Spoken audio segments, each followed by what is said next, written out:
Good morning, good afternoon, good evening, everybody.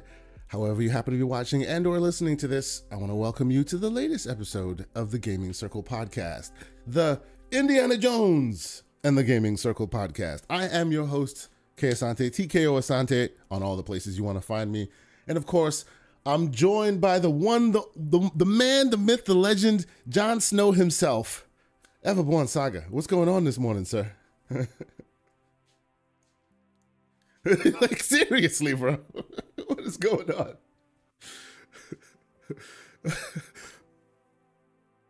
Uh-oh. Hold on. See. They can't hear Everborn Saga right now. Hold on one second. Hold on one second. No. I don't see the motion. Give me a minute, ladies and gentlemen. Give me a minute.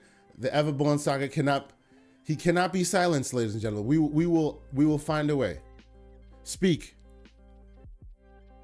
Nope, still not doing it. What the hell? Oh no, we're not doing it now. This is not gonna happen. Not right now, ladies and gentlemen. We're gonna figure this out. Don't worry. So we'll get this going because he needs to be able to speak and I can't hear him right now. Huh. Try. Oh, hold on. Do that again.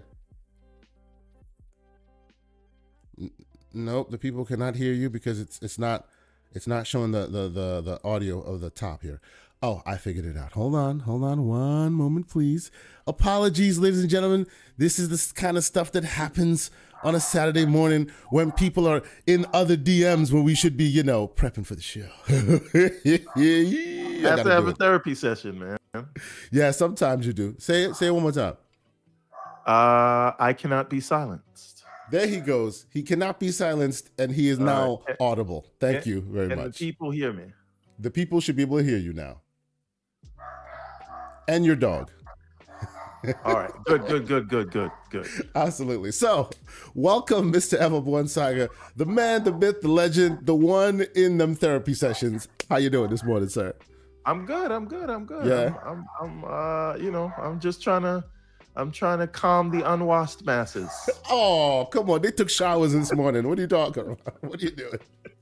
That is not cool. Well, okay. So before we begin, I must, off the top, say fraud alert on me. Shout out to King David TM. I was supposed to turn on the memberships today. I was going to do it before the show. We're still a few logistics away, so I wasn't able to do that. But that will be live today. I promise. It will be live today. But yes, we're doing a lot of interesting moving and shaking in the background, a lot of interesting things going on in them Discord streets. Yes, that's right. You heard me say that. Them Discord streets. Listen, let me just, if I may. Yes, sir. If you are not in the Discord, I don't know what is wrong with you. The kind of conversations that we are having in there, you get the raw, uncut, unfiltered. You know what in there? Well, that's crazy. It's not like that. Pause. But what I'm saying is you should be in that Discord. GCP Unfiltered is all I'm saying. And oddly enough, funny enough, it's not that you should join in that Discord because if you are in that Discord, you'll have some entertainment or fun or anything. It's more that you have GCP for a longer period of time. Because clearly, every time I jump into Discord, they are having a long podcast. Like it's still going down in there right now. There's a bunch of names in there. I hope y'all are watching the show. If you're not, y'all are frauds. What's going on? Anyway, and the other thing is, every time I work on the game now, I just live stream it and we talk, and that just like Kay said, it turns into a whole podcast while I'm working on the game. So if you want to have, like I said, unfiltered conversations where people can curse, and you want to see what the process is like to make a game from a single developer, yours truly, we can do that. So come check out the Discord, and you'll be in for a good time. Yeah, we've had a few extensive conversations in that Discord, and so far it's the same old. The gang is back together. We love them. We sometimes are annoyed by them. The good, the bad, and the great ones in our community are all in the Discord. So yeah, join us. It's so much fun. I have put the invite to said Discord in the chat right now. So if you have not joined our Discord, please think about doing so. I will, when this thing posts live, I'll also put it in the descriptions and stuff too. So it's an awesome time. Thank you guys so much for all the folks who've already jumped in there. And of course, like I said, I will be turning on our memberships today, and we've been cooking up some interesting membership perks and things and all that. So we can't wait to show you guys as well. But all right, let's get into it proper, Mr. Everborn Saga. So as we do this show normally, we talk about the games that we have been playing, and quickly off the rip, I will show some footage as you guys see on your screen. It's a short amount of footage. I didn't capture too much. I think it's like 16 minutes or so of me playing Prince of Persia and like the demo, because I haven't actually had a chance to play the proper game, the full game just yet. But man, I am liking what I am seeing. Have you played this game yet, sir? I bought it on the Xbox, but have not played it yet. I wanted to play it on the Steam Deck OLED, which is my favorite device of 2023. Oh boy. But I want to play it back and forth, right? Like that's how. This is what I've been like right now. If you want to get my money these days, for the most part, you got to have cross progression, and I'd like to be able to play handheld and on Xbox. But because Microsoft is too lazy to make their own handheld, so I have to do these solutions. But the game's not available on Steam. Too lazy, he says. It's not available on Steam. No, you have to be connected. That's too much. Too much. I don't, oh, yeah. So you're one of those missionary gamers, is what you're saying? Absolutely. They're lucky I'm in Steam, but I got no choice. They got the best user interface. That's true. Absolutely. So have you had any time? How much time have you had with this thing? Have you played any extensive amount of it? No. I have not even downloaded. Not even downloaded. Oh, that's unfortunate. I bought it on Friday. Okay. So, okay. But what I have been playing. Yes, please. Do you remember in a 2017 game, Wonder Boy Dragon's Trap? Of course. It's technically not a 2017 game. It's a much older than that, but the remake, yes. Yeah. Now, was Wonder Boy a Sega IP or not? I can't remember. I think it was. And you know why I think it was? Because I don't have the information in my head right now, but the person who caps for it like rigorously is Special Nick, and he is Sega fan #1. So I think you were right on that. That if you were a Sega kid, that was probably one of your library games. Yes. So if you remember the amazing Streets of Rage 4 from Lizard Cube? Yeah. Recently, yes, amazing game. This is the game they made before that. It's from the same team. So in terms of visual sort of hand-painted art, you get that. The game looks amazing, and you can press a button and immediately switch back to the 16-bit version. You mean Halo Anniversary mode? Right. But you can also do it with the audio to switch to the chip tune. Cool. Yeah, that's even better. Music. That's awesome. Yeah. Right. And it's kind of like a Metroidvania, but not. You can basically unlock the different monsters that he turns into, and each monster has different powers. Yep. And so if you get like the fish man, you can like swim, and that allows you to get to different places in the levels. And then there's a frog, and then there's a lion, and they all have different abilities. Quintessential Metroidvania. Exactly. But I'm telling you, just if you don't believe me, just look at pictures of this thing. It looks amazing. It's beautiful. Very beautiful. Yeah. They gave it away on Twitch like some years back. Like anybody could just like download it for a month. So I think I have it somewhere. Yeah. Right. And so I'm just playing a bunch of 2D platformers just to like help with the game that I'm making. So I've been playing that. I've been playing Celeste. I don't know if you guys remember that. Of course. I am finally, and this is shame on me. I have not played Hollow Knight before now. Wow, so bro. I'm also playing that now. When we talk quintessential art, Metroidvania. I know. And then you're gonna tell me you have never played Rogue Legacy. I never even heard of Rogue Legacy. God. Rogue Legacy basically created well, it's that's the formula that you don't like, you know, the rinse repeat formula. Yeah, that's the quintessential version of that one. Yes. But okay. So, but I say all this to say this is specifically why I'm very excited to play what's on screen right now, Prince of Persia, because it's another so side good, scroller, bro. And it's a side scroller, you know, it's got that Metroidvania aspect, but it's so great in its combat. And this is me getting a bad impression of it, because the demo is in fact a demo, meaning when you actually go to play the game from scratch, you will most likely not start where you're starting in the demo. This gives you kind of a vertical slice. Right, you don't have all these abilities. Exactly. So when you start, you're like so capable, and you're just like, damn, this guy can rip and tear, as they say, right? And it's really fun. Like, it's really fun, and the puzzle elements are there, and it's really, really strong. Like, I'm really enjoying what I'm seeing. Like, I'm hoping this, because, you know, UB takes really, really, really direct lessons from their sales. I hope they directly see these sales and people being so happy about it, and it forces them to reframe their entire slate and start focusing more on these type of experiences. I will say, from what I am seeing and from what I am hearing, this is Ubisoft returning to form. Yeah. Right. Yeah. Absolutely. Like hyper focus on gameplay, amazing art, unique play style. This is what you remember Ubisoft for, like this kind of thing. Doesn't necessarily have to be that big AAA, vomit map where you just have to hit all the things on the things to go 100 hours, right? But I hope this is successful, because we talked about this, right? There's big publishers, instead of trying to chase the gas train, right?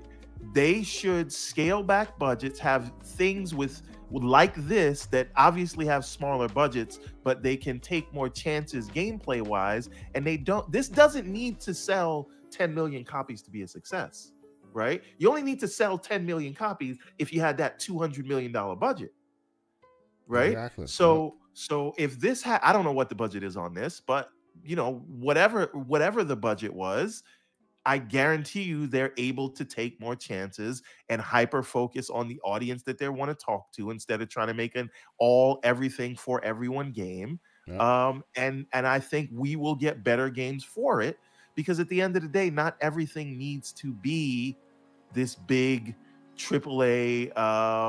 You know what I'm saying? And this is the lesson you have to teach them, right? You teach them this lesson by buying this game and showing this game love, because that teaches them the lesson of, hey, they like those too. We don't have to make everything that risky bet of so many hundreds of millions of dollars, right?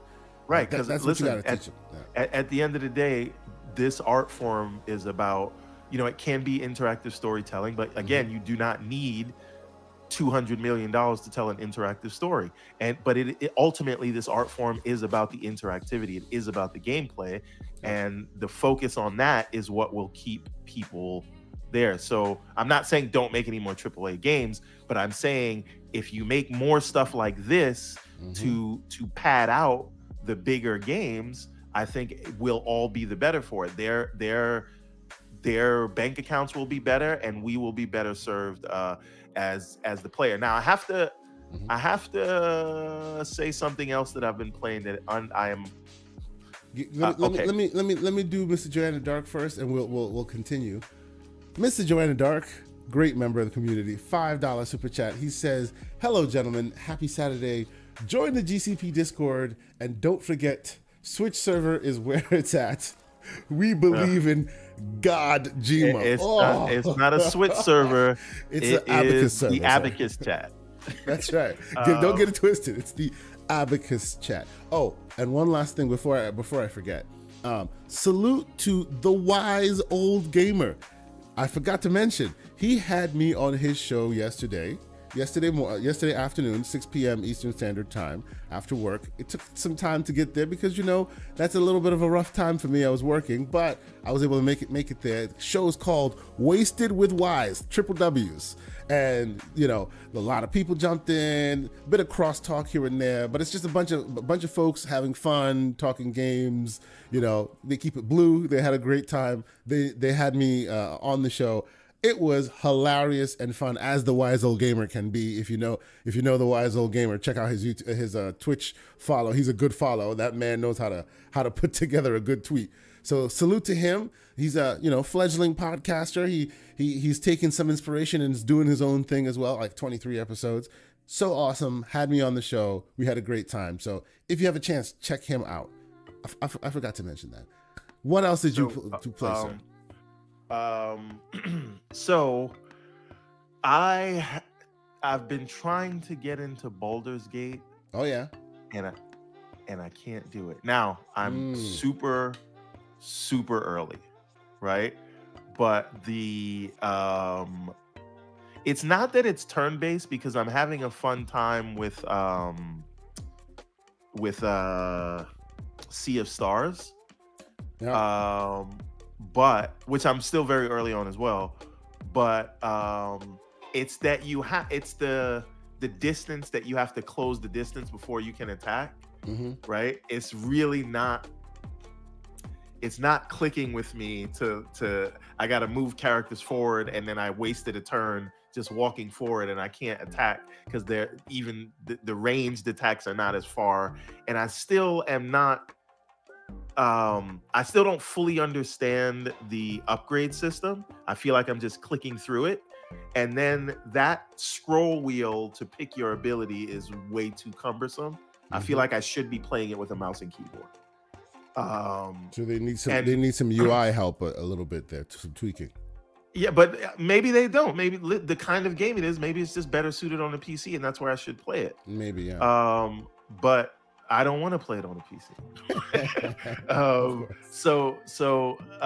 And again, that's nothing against the game. That's more of me just being a troglodyte. Like I'm a basic turn-based gamer. Like sure. If we're in a battle. And again, it's like a old school Final Fantasy turn-based or a Sea of Stars. I can do that. I'm down with it. But this, where I got to move forward, and they just throw a lot at you in the beginning. And I guess the reason a lot of people like this game, maybe they like that, but I've seen a lot of people who are not into these kind of games still like this, and that's because like anything can happen, and you can have such. It's the language. Everyone I've heard who loves it so much loves it because of the language. They put so much on the page. Anytime anybody speaks, it's just so flourishing. It's almost like it's the game for people who just love people in rooms talking movies. You know what I'm saying? Like, it's a lot of language in that game, and it's well done, well acted. But I'm okay, man. I just Again, this is on me. This is not on the game. If that game, the combat was like Diablo, yes, it would be. I'd be all about it. Yes, I understand. I understand. But because the story does seem interesting, it's just I just can't get into the way the combat works. I don't even care about the dice rolls. I'm fine with that. Yeah. It's just like that map of take a few steps forward, wait 3 turns, get hit. Why? Because they have ranged attacks and you don't. And then your ranged attacks can't reach them yet. It's all. Yep. It's a whole thing. It's a lot to think about. Yes. I think I'm good on it for now. But you and Hargeet, by the way, you and Hargeet, he also did not like it. Salute to Hargeet in the chat. Yes, he also was like, nope. It's not. By the way, I bought it twice. I bought it on Steam and on Xbox. Why? Because I want to again, because that's what I did with Diablo, right? Like sometimes when I want to play on the TV, I play on the big TV, and then when I want to play on the Steam Deck, I'll go and play there. But I mean, right? But at the end of the day, specifically with Diablo, and I don't mean to cut you, I'll let you continue, I promise. But specifically with Diablo, you knew you wanted to continue playing that and continue your save. With Baldur's Gate 3, right? you weren't sure yet if it connected with you. Why'd you buy another copy? Why not just stream it to your handheld? I mean, you're on Steam Deck OLED, meaning you're using Wi-Fi 6. You're not like taking the OLED outside your house. You could have just streamed it to the Xbox, from the Xbox to the OLED to see if it's something you really like. And it doesn't require, and it's turn-based, so I didn't need the latency and all that. You're probably right. You're probably right. I should consider that. Yeah. And I will say, but, okay, I have tried that OLED the Wi-Fi 6. The connection is pretty damn decent, So maybe you could. Well, one thing I will say is that I don't know if it's because of what I got, like HDMI ARC or whatever. Okay. But every time I try to do the remote play streaming thing, like it turns on the TV and it takes over. The what do you call it? So it's like I might as well be playing. You have turned on HDMI CEC. Yes, that's the problem. Okay. Yeah, and my boy Machano, still to him, he actually called me a long time ago and be like, "Why is my TV turning on every time I turn on Xbox?" That's why. Yeah, it's a cool feature so that you don't have to grab the remote if you don't need to. But also, what does that do? It turns on your TV, even if you're not in the room. Yeah, but that's defeats the whole purpose of doing the whole. By the way, this is I don't want to go on a tangent, but like, is the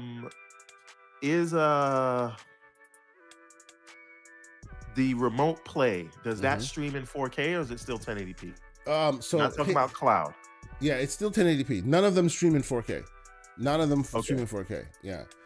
They gotta fix that. And actually, yeah, they definitely gotta fix it. There's a lot of fronts that they need to shore up, for sure. There's a lot of fronts, and I have a feeling it's because not as many people use it. So once they don't see the numbers there, they don't feel the need to put the effort into it to get it there. You know what I'm saying? If a lot more people used it, then they might put the effort in. But of course, but maybe that's why people use it. That's right, a snake eating its own tail. You know what I mean? That's the situation. So that's what's going on so far. But no, so what else are you playing? So we talked about Baldur's Gate, Sea of Thieves very early on, but I love the presentation in the beginning. So the opening is great. I'm having fun with that, but I'm really trying to focus for like research purposes. Okay, here's another one. I'm not playing this right now, but I'm starting it today. Mario Maker. Nice. Okay. All right. Speak on it. Mario Maker 2 or 1? Whatever the latest one is. 2, obviously. Yeah. Mario Maker 2. Okay. So I want to see just what they teach you in terms of the campaign, because I heard the campaign's like really like a tutorial so that you can. Yeah, make they your actually own have level. a proper tutorial, like with a little bird teaches you what to do and all this. Yes. So I want to see what it teaches me about level design for what we're working on for Ariel's Adventure. So you may see me make some maps and publish them there. And what do you call it? So are we having the Mario Maker community nights? Come on, now we want to play somebody's levels. That'd be cool, bro. We could. Joanna Dark says, why doesn't Everboard use Sonic Maker? Because there is no Sonic Maker. Oh, come on. Enigmatic Dreams, $2 super chat. He says, Everborn, play the Mummy Demastered. Great 2D. A great 2D game. Okay. The Mummy Demastered. Okay. Thank you for the recommendation. And then, of course, Joanna Dark, $5 super chat. He says, even though PC handhelds are exciting, do you guys think that having to learn a new launcher for every device, unlike the deck, is a huge barrier? That's an interesting question. I actually think that is indeed the case. What are your thoughts first? Yeah, I mean, it's not that interesting of a question because it's true. No, it is an interesting question. Like, wouldn't that be something that they should be thinking about? Like that's why we think that Microsoft should be threading that needle and being the first with the proper unified launcher, right? Unified front end. Yes, and I think that's something we're going to talk about later. So I don't know if you want to save that. Yeah. We'll save but that we're actually going to delve into that. We're going to talk about that in depth. What's going on, man? Hashtag Just 1D. Like, what is that? That is an inside joke. You gotta be I saw that to understand it. I know. Jesus. Okay. No, I appreciate you. Thank you so much. So okay. Let's see. What about me? One other thing. Yeah. I got some new hardware this week. Ooh, speak on it. What you got? The Nitro deck. For the Switch. Yeah, you got the Nitro deck for the OLED or for the standard? I still have my OG Switch from 2017 where I waited online outside. Yeah, that's the last why I didn't. That's why I waited outside for. Waited on the line for. That's why I did not buy the Nitro deck. Fits both, because right? It does fit both, but I just kind of felt like if you put, like, at least this is my thoughts, and you can disabuse me of this notion. If you put, because that one has like mad bezels, the OLED obviously circumvents that, right? So it looks better in the Nitro deck looks better in that, whereas the non one just kind of has really big bezels at that point. What do you say? About that, it does look weird because the Switch is black and has these big bezels. Now it's double bezeled. So now the one that I got, which I'm gonna try to turn on my camera in a minute, but the one that I got is the SNES original color with the purple buttons. No, you should say the US SNES version because the non-US one is the colorful buttons ones. Right. No. So that's the one that I got, but I almost wish I got the black one. Because it would match, right? The bezels wouldn't be as much of a bother if it was all black. Yep. So I don't know. And by the way, you can get that for $50, the black one. Not bad. So I don't know. And again, I'm not going to change it now, right? But we're going to see. Now, I did have these Hori ones, and I kind of feel like the Horis might be more comfortable, but the Nitro deck feels more sturdy. So it kind of has that kind of sturdy Steam Deck feel in the hand. So that's the thing. Now, we are going to talk about that. Stratton Shane 81 in the chat says, did I see the new Genesis handheld that takes the Genesis cartridge? I did see that. Yes, you did. I unfortunately do not have any more of my Genesis cartridges, but I hear you can get them very easily. You can't get them very easily. The good ones are like, there are some expensive carts out there at this point. I thought because what was it when Genesis started talking about, when Sega started being like, "Where's your love?" I see like on X.com. I see a bunch of people pulling out the Tower of Power. They got all this stuff in 2024. Well, okay. You ain't got a single Sega cart? Come on, I want to be very clear. Let me explain to you why I do not have a single Sega cart. Because when I got my Sega Saturn, because a lot of you frauds didn't buy a Sega Saturn, back then I traded in all of my Genesis, my 32X, my Sega CD, and then put the rest of the money, because that mother effer was $400 in the 90s. You know how hard it was for a teenager in the 90s to come by with $400? So that's how I got it. So you gave up your kidneys for the Sega Saturn. I understand. Exactly. I was all in on the Sega Saturn, and the issue is I was not under the assumption that Sega would ever go away, so I would need to keep that for nostalgia purposes. Yeah, that's right. True. That is and true. And when I got my Dreamcast, I traded in the Saturn. So I just don't have that. I still have a Saturn somewhere. So in a box. I was giving you fraud crap, but let's be fair. I did trade in my Dreamcast for the first Xbox, and I regret trading in my Dream. I still have my Xbox, but I regret trading in that Dreamcast because I wish I had that still. You know, so I do understand. I still have a Dreamcast in a box somewhere in the house. Okay. But again, I knew Dreamcast was the end, so I knew I'm gonna keep this, right? What I don't have, traded it in, it wasn't the end yet. Yeah. So there's that. But yes, I saw that handheld. I'm 1000% gonna get it. You're gonna get it. Yeah, but that's just me getting it, like, because you can emulate all these games on the Steam Deck, which again, favorite device of 2023, and that's from someone who has an Oculus Quest 3. Let's talk about that for just a brief moment.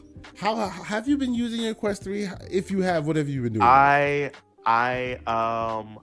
want to show the missus the workout app, and then I heard Superhuman was the one to go with, but they want a subscription. Yeah, like $10 a month. I use the one that I paid that you pay once for, and I think that one's better. Like I don't know, me personally, I like the other one better. So I wanted to I was gonna subscribe to Superhuman if I could do it through the App Store. Now this is gonna sound like cheap energy, but I do not like throwing my credit card in a million places. Yeah, me and neither. so because if you subscribe through the App Store, you can turn that off very easily, right? Yeah. And then, but I don't think they have an app for Superhuman. Yeah. So that means I have to go to their loose website. Who could get a data breach at any time? Well, okay. To be fair, and this is going to be fair, but it doesn't negate what you're saying one bit. They have been purchased by. Well, okay, no, never mind. I was going to say they have been purchased by Meta, but they have not, because remember that's what they were stopped. They were stopped from being purchased by Meta, Superhuman. So they are still independent. But yeah, it is a concern. It's a concern for me just because I don't give a crap about all these subscription services anymore. Like, it's enough. Like, give me your service, whatever it is, make it a product. I will pay for it, and that's it. I hate oh yeah, I'm not going to sell it to you, but every once in a while you have to come back for more stuff. I'm not a fan of that.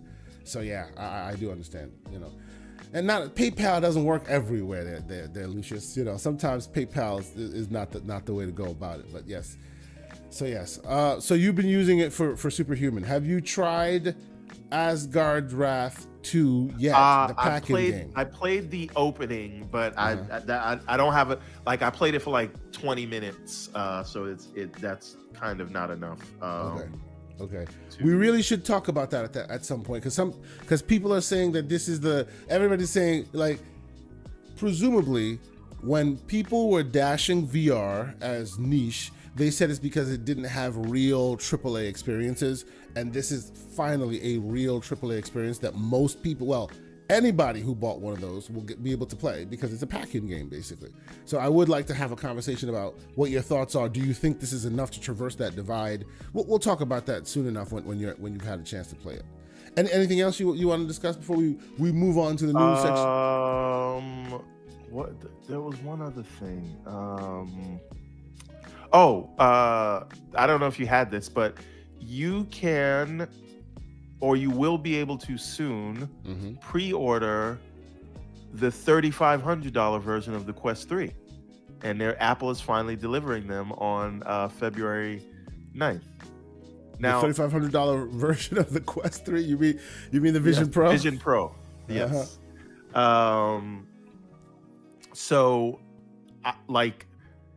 I don't know if you want to have that discussion, but I really feel like all the Vision Pro is going to do is send people to buy the Quest 3, right? Because the Quest 3, again, the quality is not as high in terms of visuals as the Vision Pro, but people are going to see that, get excited about it, and then be slapped in the face that it costs the price of a car. Yes, it does. Right?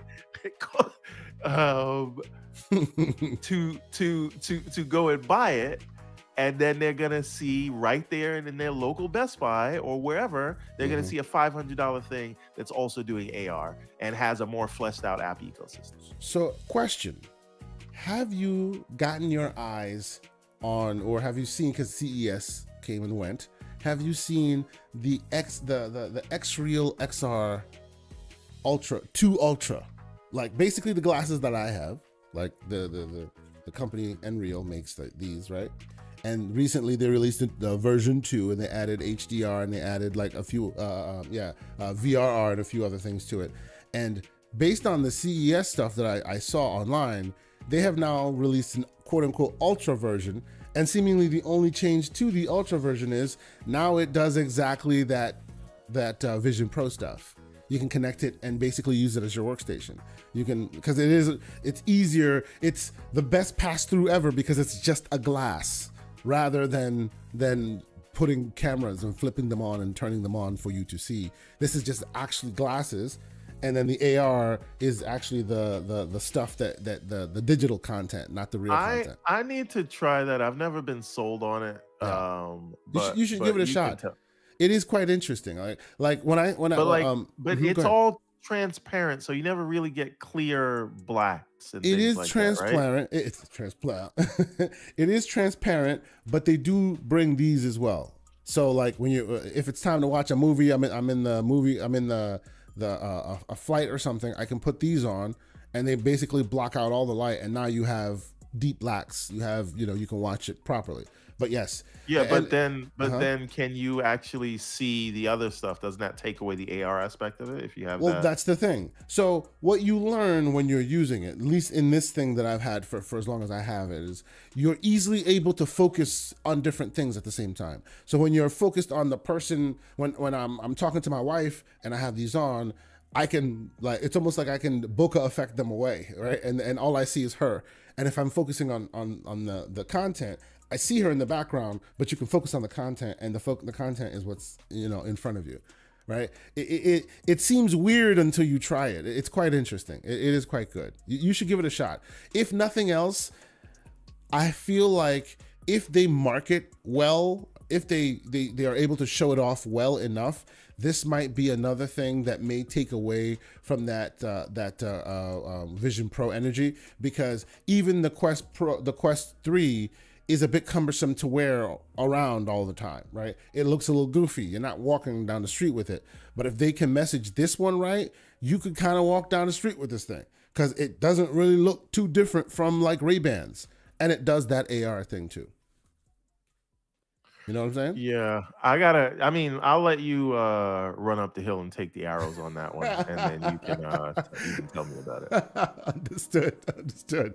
No, hey, well, you and Mr. Steam Deck OLED these days, so your screen is fine. I had to deal with this because the original Steam Deck did not have a great screen. So, we'll talk more about it as these things mature and come to the market.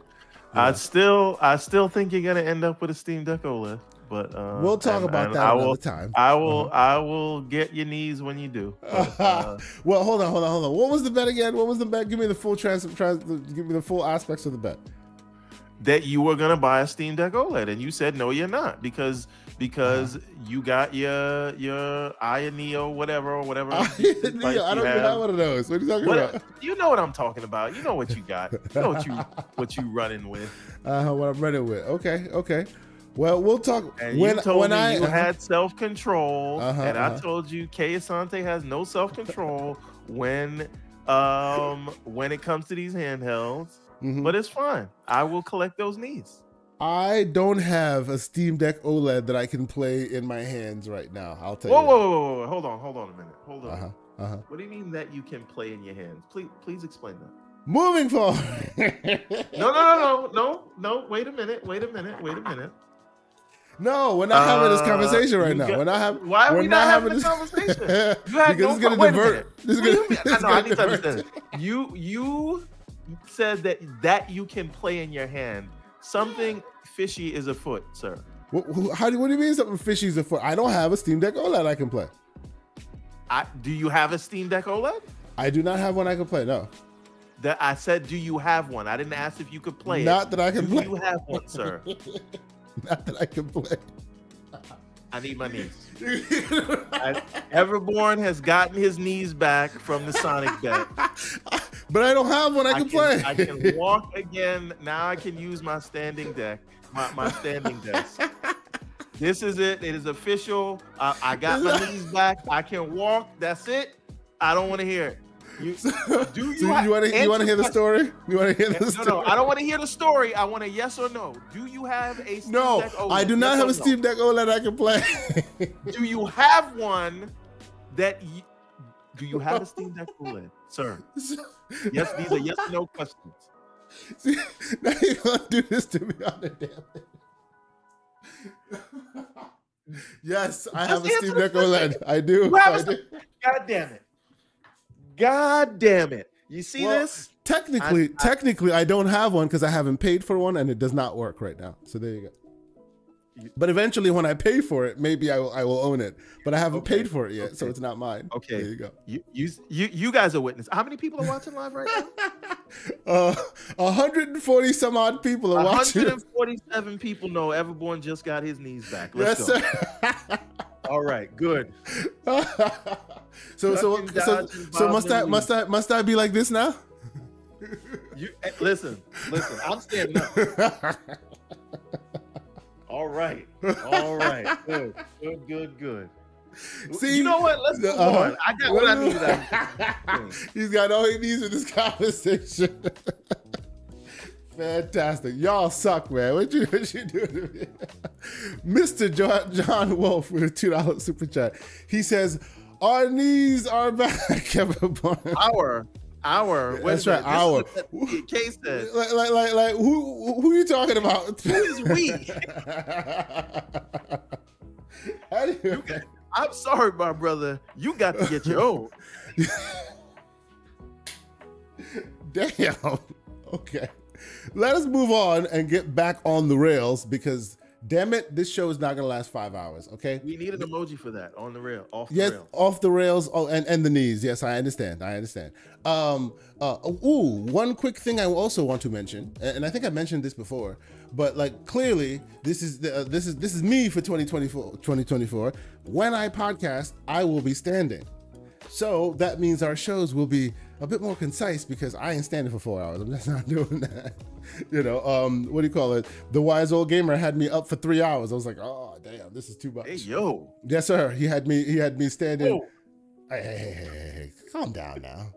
And yes, that is the type of show he has. So that is the type of show he runs. So those innuendos will fit right in right there. So you're gonna have a fun time if you ever go there.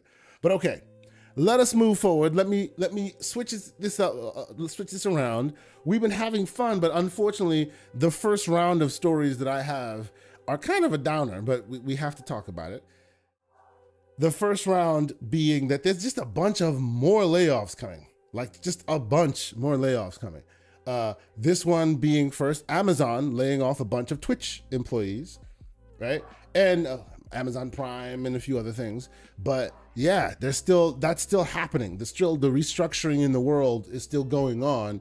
And we thought that the first round and people were upset and this and that, and it's unfortunate.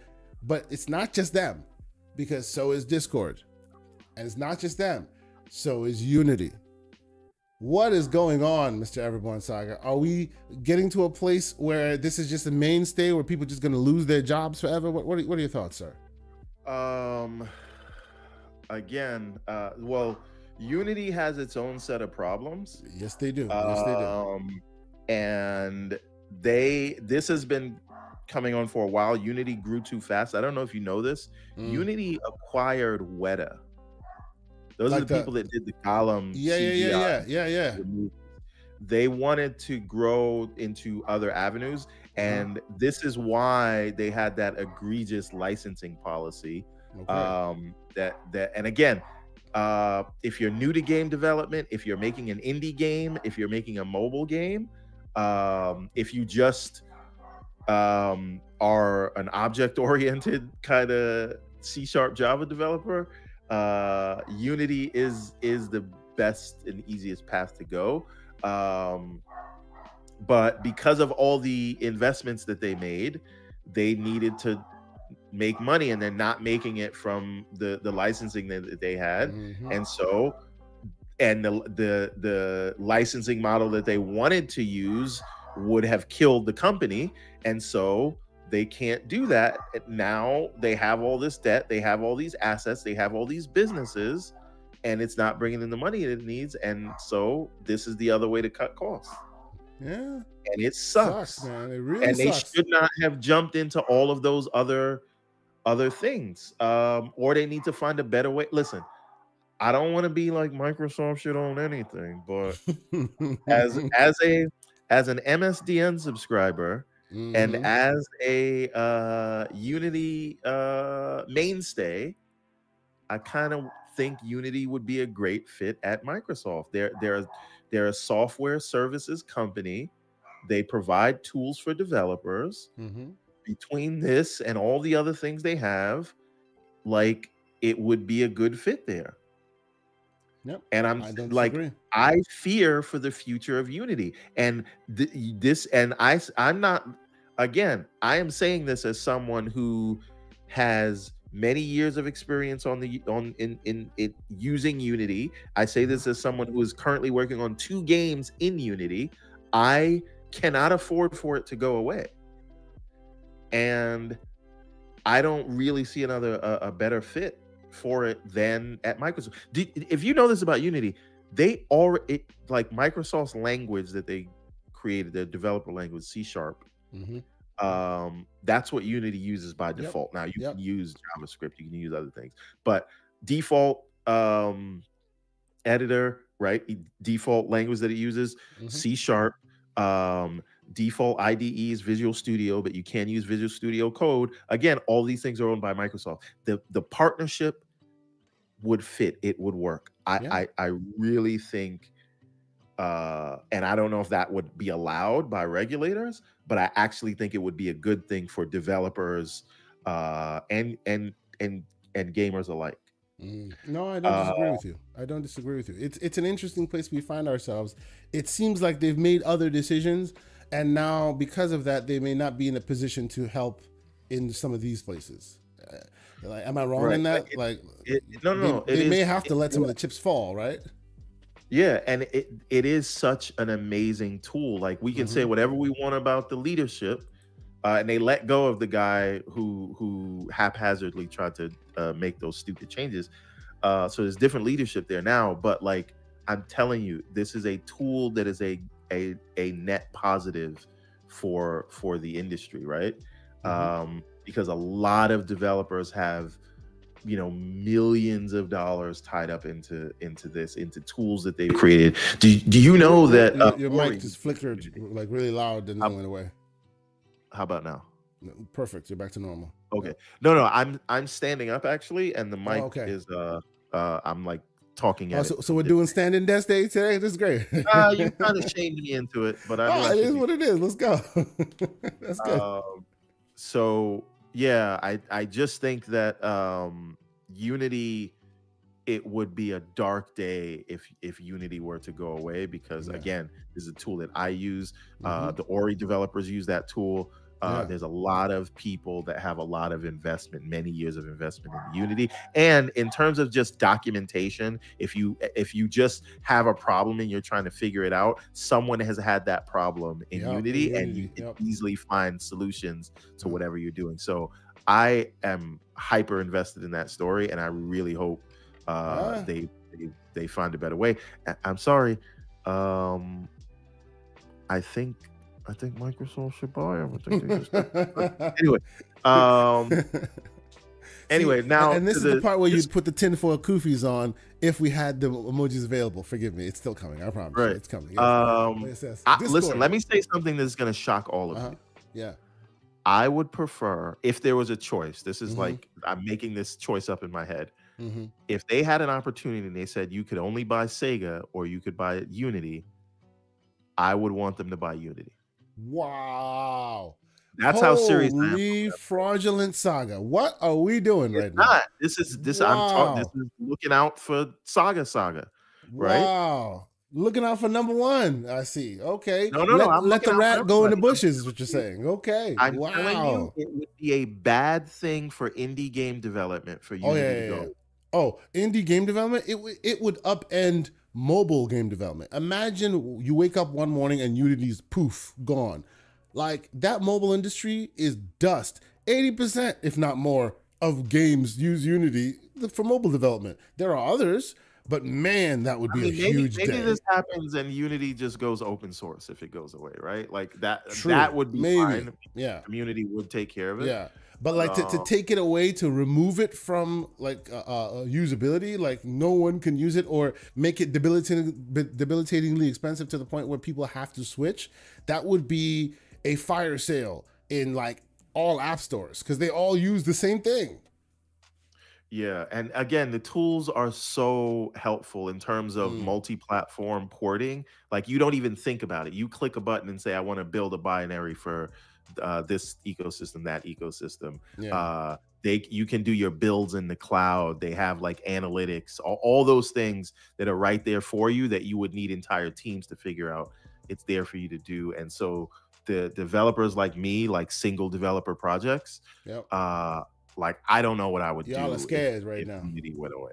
Yep. And again, there are other tools. There's Yeah. Godot, Hmm. but Unity's the one I know. So I'm a fan of Game Maker Studio myself, but still, oh, yeah. look at Floodzilla. Unity works better in Linux. Look at There this you guy. go. This guy. You know, we when we're growing, we now have like our tent is big enough to also include our penguin brothers as well. Mhm, mhm. Welcome, sir. Now, now the other thing is Discord, and I think Discord, Uh-huh. not Discord. We'll come to Discord, Okay. but The Amazon Twitch. Twitch thing, yeah.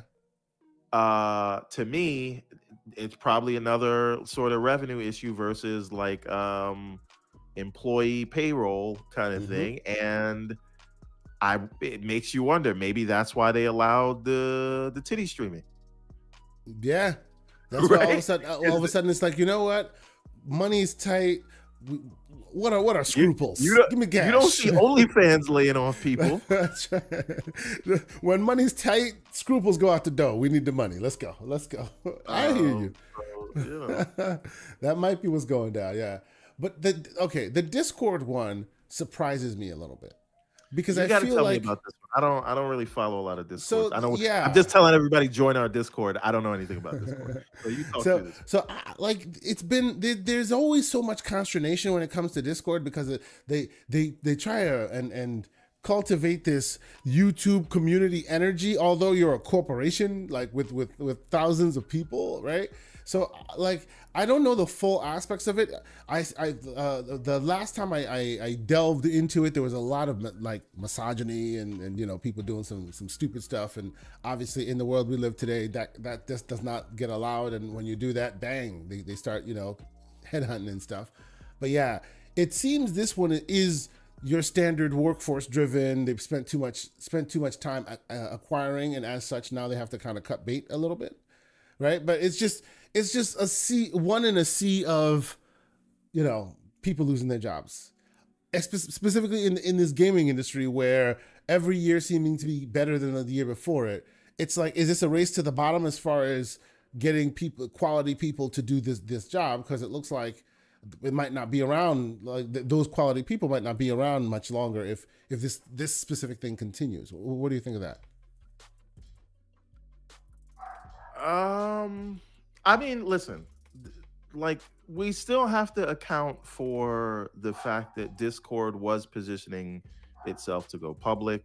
We still True, have yeah. to account for the fact that there was a lot of investment there. We have to account for the increased usage during the plague that we dealt with for 2.5 years. True.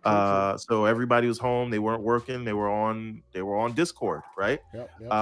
And so now we are returning to pre-level. So all I would ask is, what was their head count in December of 2019? Yeah, pre-pandemic right? days. What was their head count? Yep, And so like and I'm not saying the sky is or isn't falling, but we still have to look at there was bound to be a correction at all of these places, because again, when people were home, they were using these digital technologies a lot more than they normally would. And as long as we are, and I understand you have to grow, but that was an anomaly. So if you adjust for the anomaly, is everything terrible?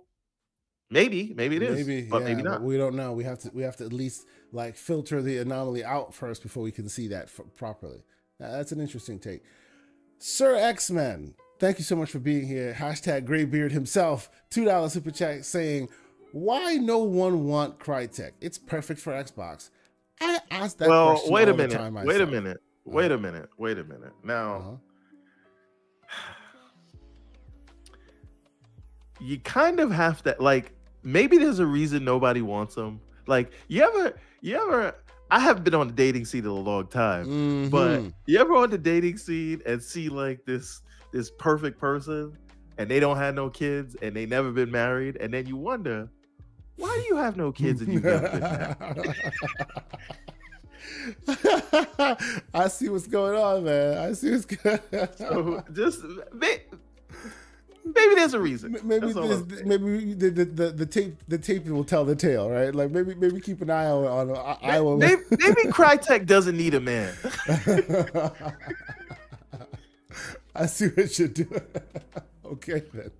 So okay. Maybe Crytek is hashtag yes queen. Yeah.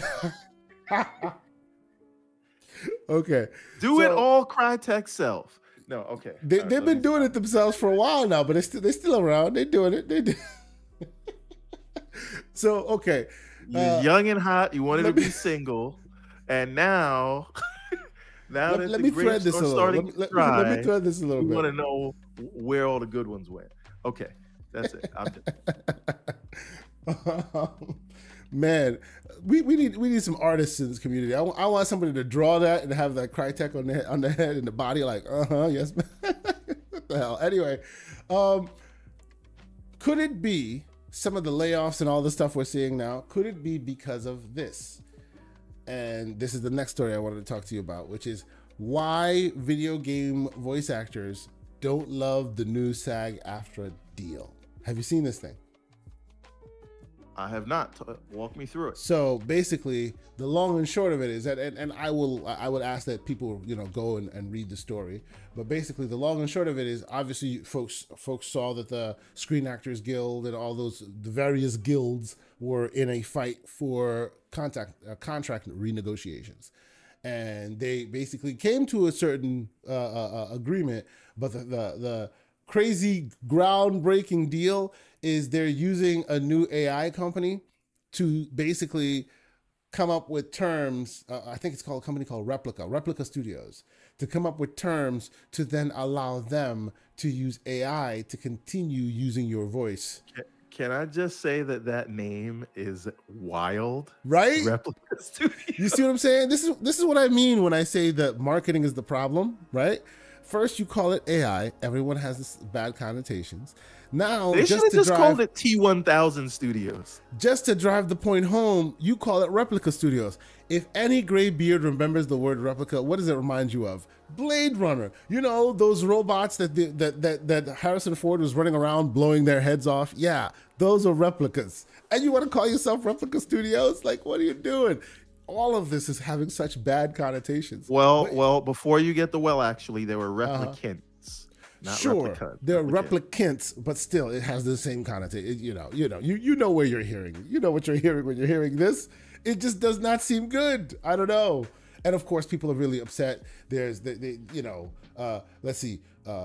They will enable Replica to engage SAG-AFTRA members in fair, ethical agreements to safely create and license a digital replica of their voice. Right? Licensed voices will be used in video games to develop other media and pre-production and final releases. Like, this is the dystopian world that they were fearing. Right? Only difference is they say, we'll throw you some bucks. We'll throw you some bucks. But is this only for video game voice actors? Is this also for just voice actors for like animated? This is SAG-AFTRA, so it would be for television and radio artists as well. Like it's okay, because what I was going to allude to was it would be wild if video game voice actors were sacrificed for this deal. And again, the irony there is that the video game industry keeps trying to chase Hollywood, and this tells you what Hollywood thinks of you. Yep. But again, you're saying this is for all the voice actors. This is to my understanding, this is for all the voice actors. This is for, and they even said they would do it so that it could be used for video games and other interactive media projects.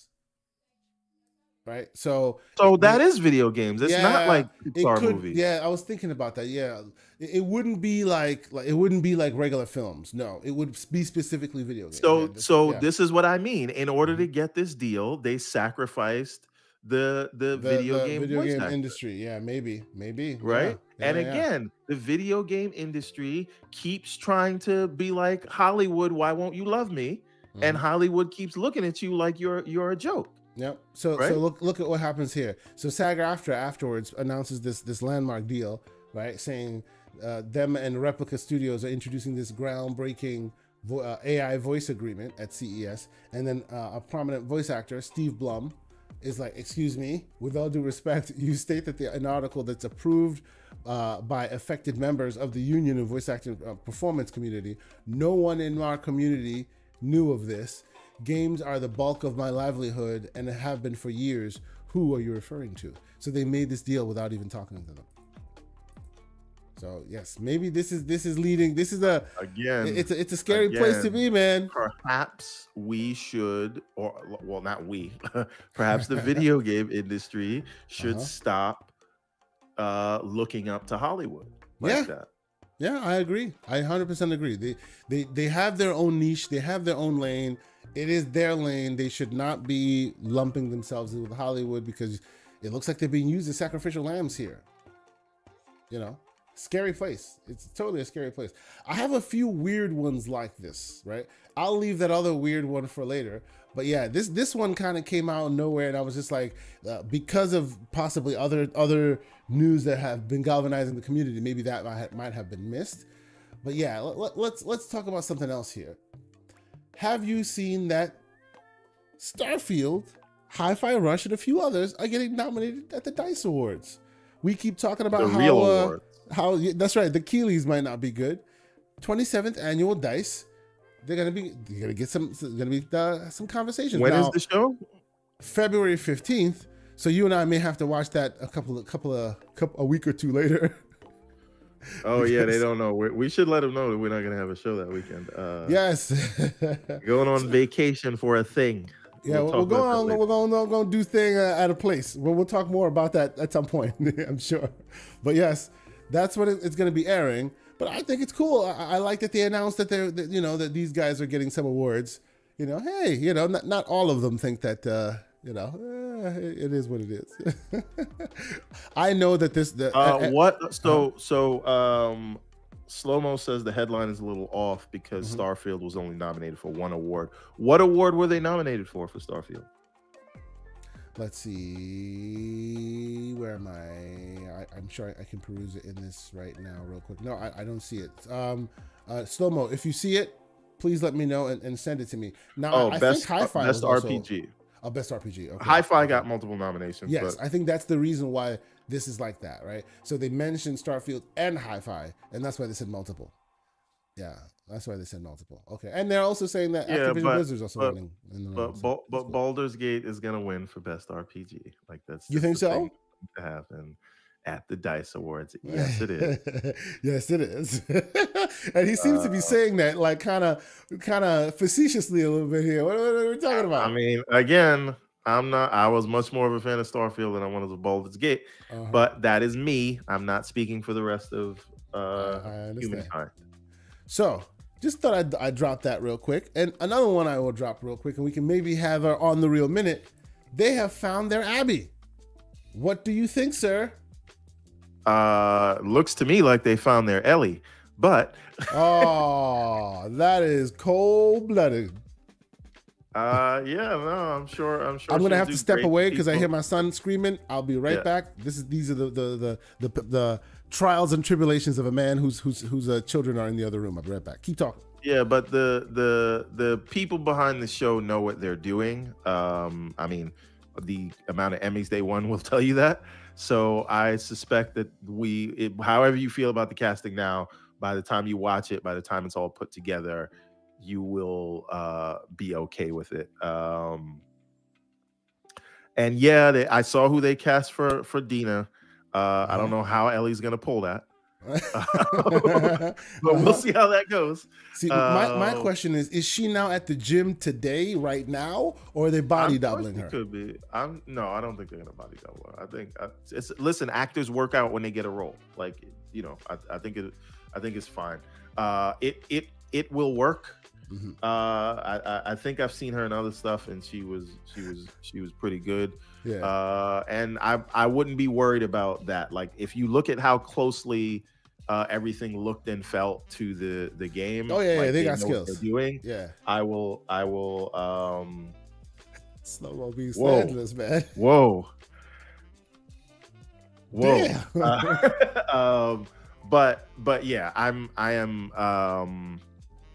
not worried about it. I think it'll be good. Now, another show, if we're talking about on the reel, did you see that Halo trailer for season 2? You were in it, of course. I mean, you filmed it, but like, did you see it when they put it all together? Especially your scene. So stop it. I saw the Halo trailer, right? I have an unpopular take, possibly. While I think from and you know, if you've seen the Halo trailer, you've seen that they're now heading heavily in the direction of the Fall of Reach. I've read the Fall of Reach, the book. It's a cool story. You know, people really like it. You know, people have been criticizing that people should be using more of the lore of Halo rather than, you know, doing what they're doing. So hopefully this is a return to form for them, like them finally properly. All right, I'm not really listening to anything you're saying, because there's a butt coming, and that's what I should really listen to. So let's get to the butt in this. Let's get to what you really want to say. The problem that I saw was, as much as it looks riveting, and now I might actually want to follow it, the CG looks like it's undone. It looks like it doesn't fit in the world. It looks like it's on top of the world. And maybe it's because they were still finalizing it. You're talking about the compositing, but I mean, yeah, it looks 10 times better than what we got the end of last season, because that was like, wouldn't even be fit for a video game. To me, right? Because there's some things to understand here. There is a completely new showrunner. Yes, everyone's new almost. Almost everything in this is new. This is basically a new show. Exactly. Yeah. Exactly. And so I am giving the show another. They actually just charged me for, what do you call it? Because my Paramount subscription, believe it or not, ends I think in like 2 weeks from now. I have to renew it. So they just sent the email saying, so you had a Paramount subscription after that? I canceled that thing a long damn time ago. I'm about to now no, but I signed up for a year. Okay. When I got it, because I got it on some kind of a discount. I think I paid like $60 for the year. And so now they're renewing it right before the show comes. So but the thing is, it's an entirely new show right now, and I believe the showrunner, and you please, someone correct me if I'm wrong on this, but if I remember seeing who the showrunner was, and I think he worked on the Spartacus series. But let me IMDb that, and then so that I can confirm that.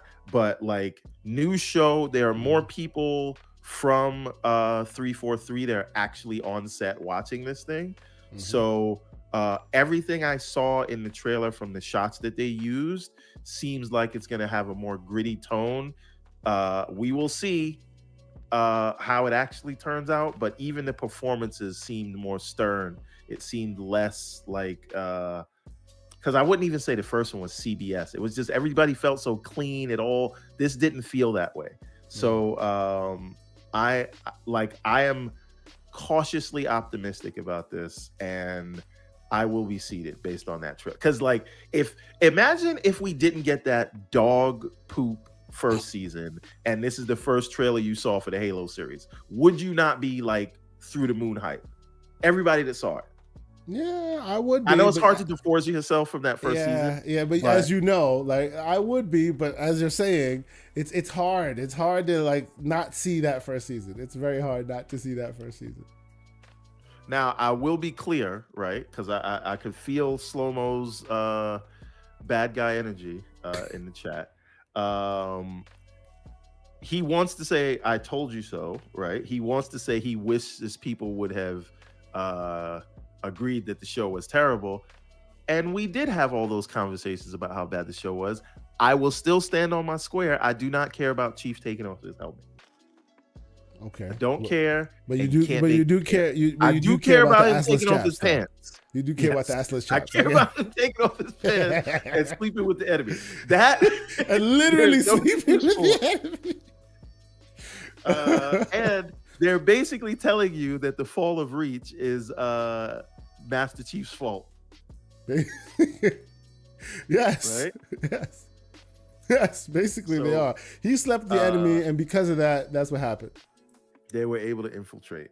Wow. But again, I'm actually looking at this, and I'm very excited for it, which I didn't think was possible after that last season, after the first season. So we'll see. It could be all smoke and mirrors. That could be in the first 20 minutes of the first episode, and then it all goes downhill from there. But it's a new team behind it, so I'm giving them the benefit of the doubt. Okay, so I'll pose the question to the chat because wait, hold on. Sorry. Before you ask, Slow-Mo says, did you care about him keeping his helmet off the majority of this show and going into potential unsafe planets without a single gun? Not really. I'm going to be honest with you. I had my issues with that show were the production values and characters that were they were frankly not only unbelievable, but they were annoying to watch. And again, I have not seen they were approaching Tubi levels of production quality. So that was my issue with that season, but I do not care if he never put his helmet on. Well, I mean, he has to put it on sometimes, but I don't care about him not having the helmet. Master Chief does not have to go into any place with a weapon. He will get a weapon, and he will get the job done. So I'm not worried about him. And if you don't got a lot of helmet on this time, I don't care. And I'll stand on that. Let's pose the question to the chat. Season 2 Halo Season 2. Let's give it another chance. Hell no, I'm done. Or leave Master Cheeks alone. Let's see what the chat has to say. But okay, that is our On the Real Minute. We will move forward. Someone asked what I thought about Monarch. I am, I think, 3 or 4 episodes. Maybe I'm on the 5th episode where the black girl got hypothermia, and then I watched the episode after that because for some reason they were in this ice place looking for the Japanese guy's father. And then they went back home after that, and her hypothermia was magically gone. And they met with the mother who knew the whole time. That's where I am in this in the show. So I don't know where it has progressed from there, but I got to catch up. I am also watching Reacher, which is very interesting. And I think, as I told Slow-Mo, if you watch Reacher, that feels like who they should have cast as Master Chief. Yep, absolutely. He is a no BS. I love that show. I love that show. And Dorian Gray with the right answer. He says, "Who cares? Arcane Season 2 is coming." That's right, sir. Oh yeah, in 2027. What are we gonna get first? 2029 or Arcane Season 2?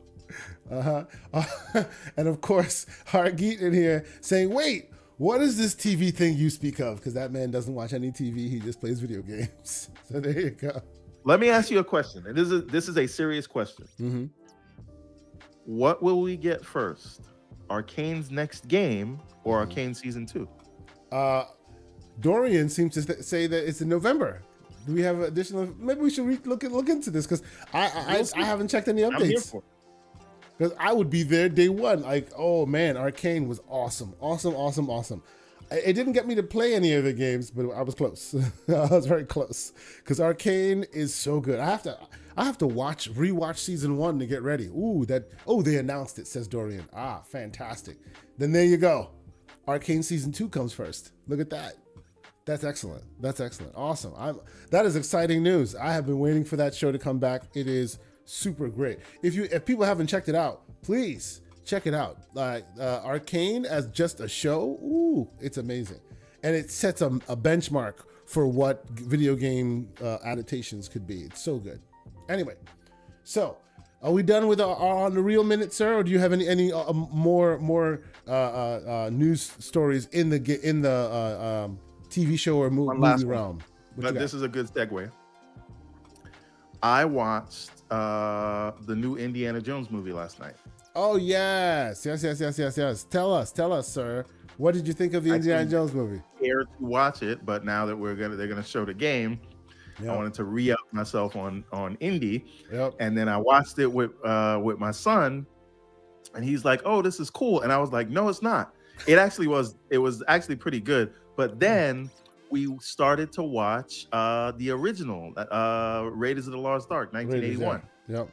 And he just loved that one because you can appreciate for what it is more than all the CG stuff. Oh, hell yeah. Absolutely. That's the right answer. Yes. And James Mangold directed it. That's the director of Logan.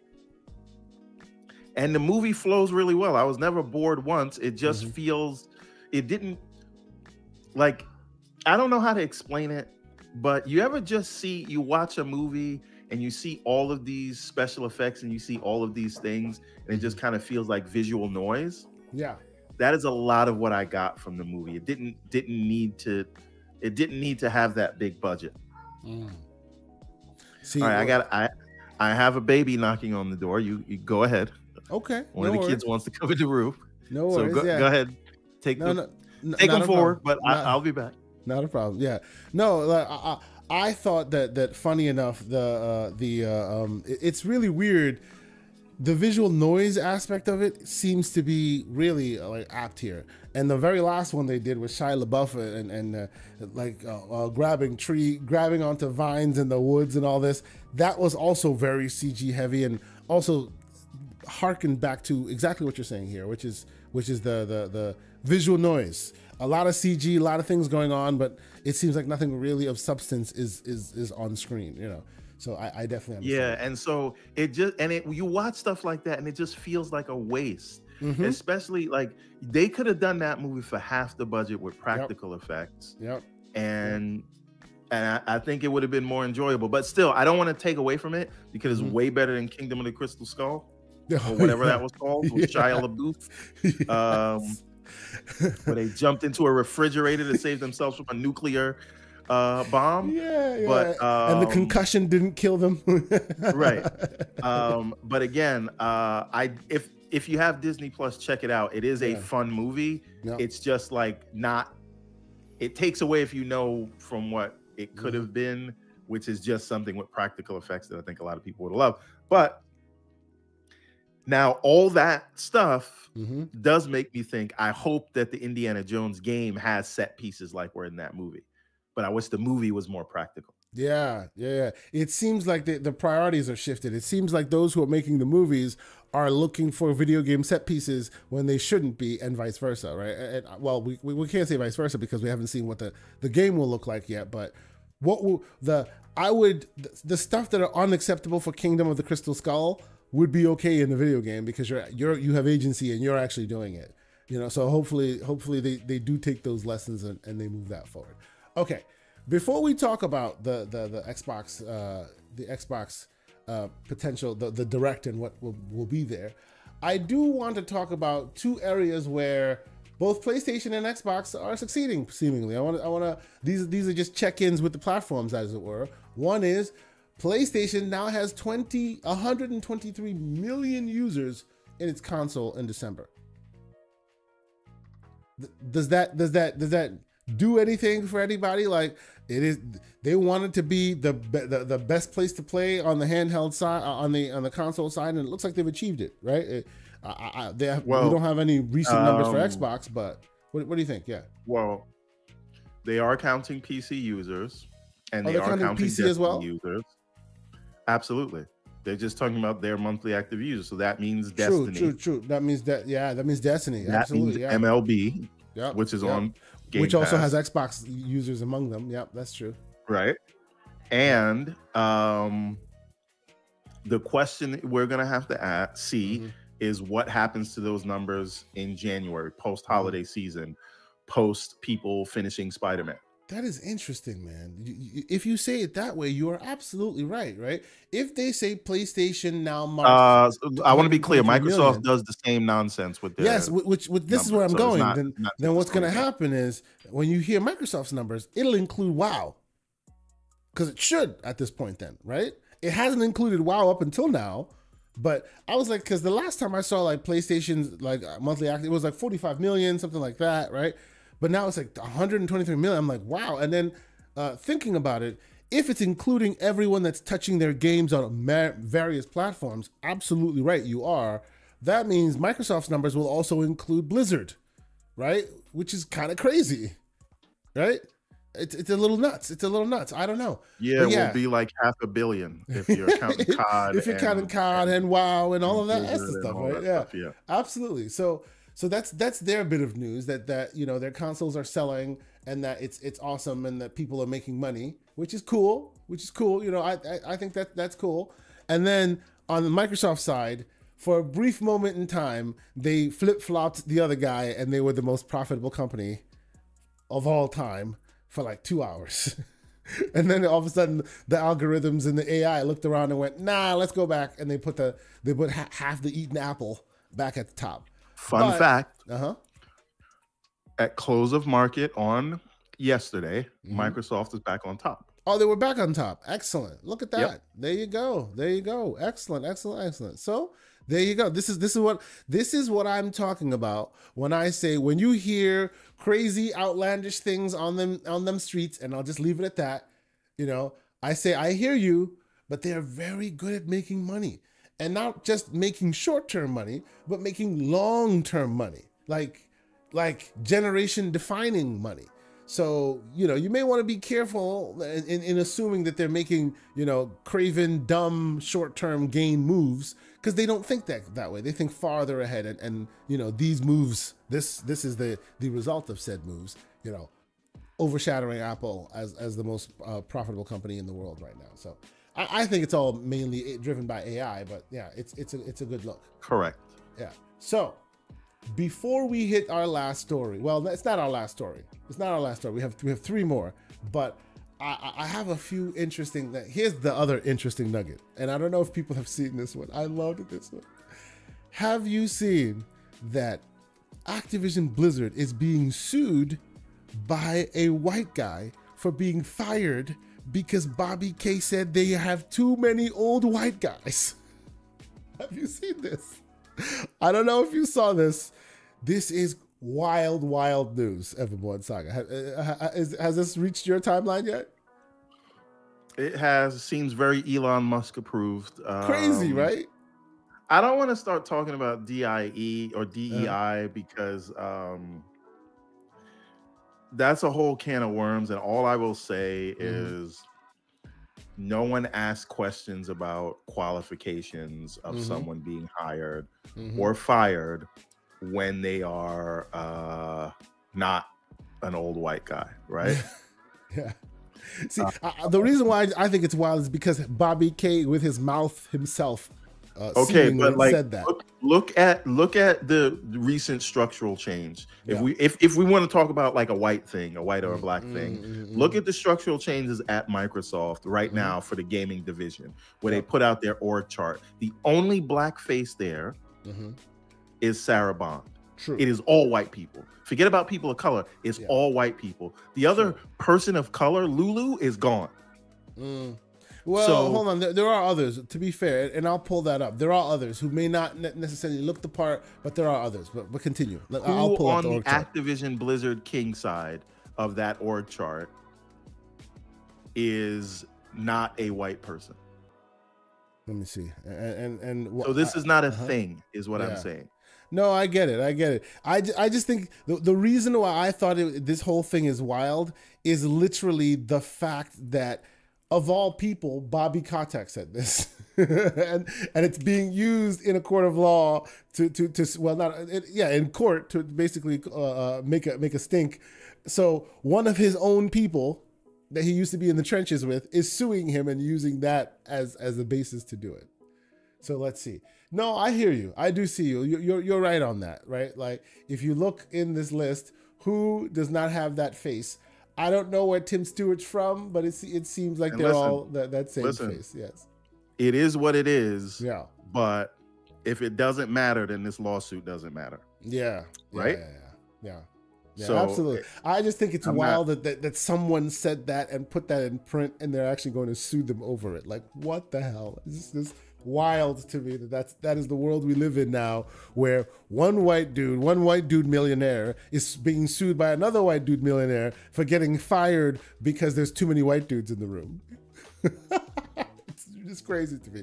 Anyway, it's just a little nugget of oddity that I saw on the internet that made me chuckle, that I thought I'd discuss with you. We're going to end this show talking about the Xbox Direct, but I want to talk about the seemingly cat out of the bag that is Game Shark leaking the Switch 2's release date. Has this caught your attention? Oh, if you're speaking to me.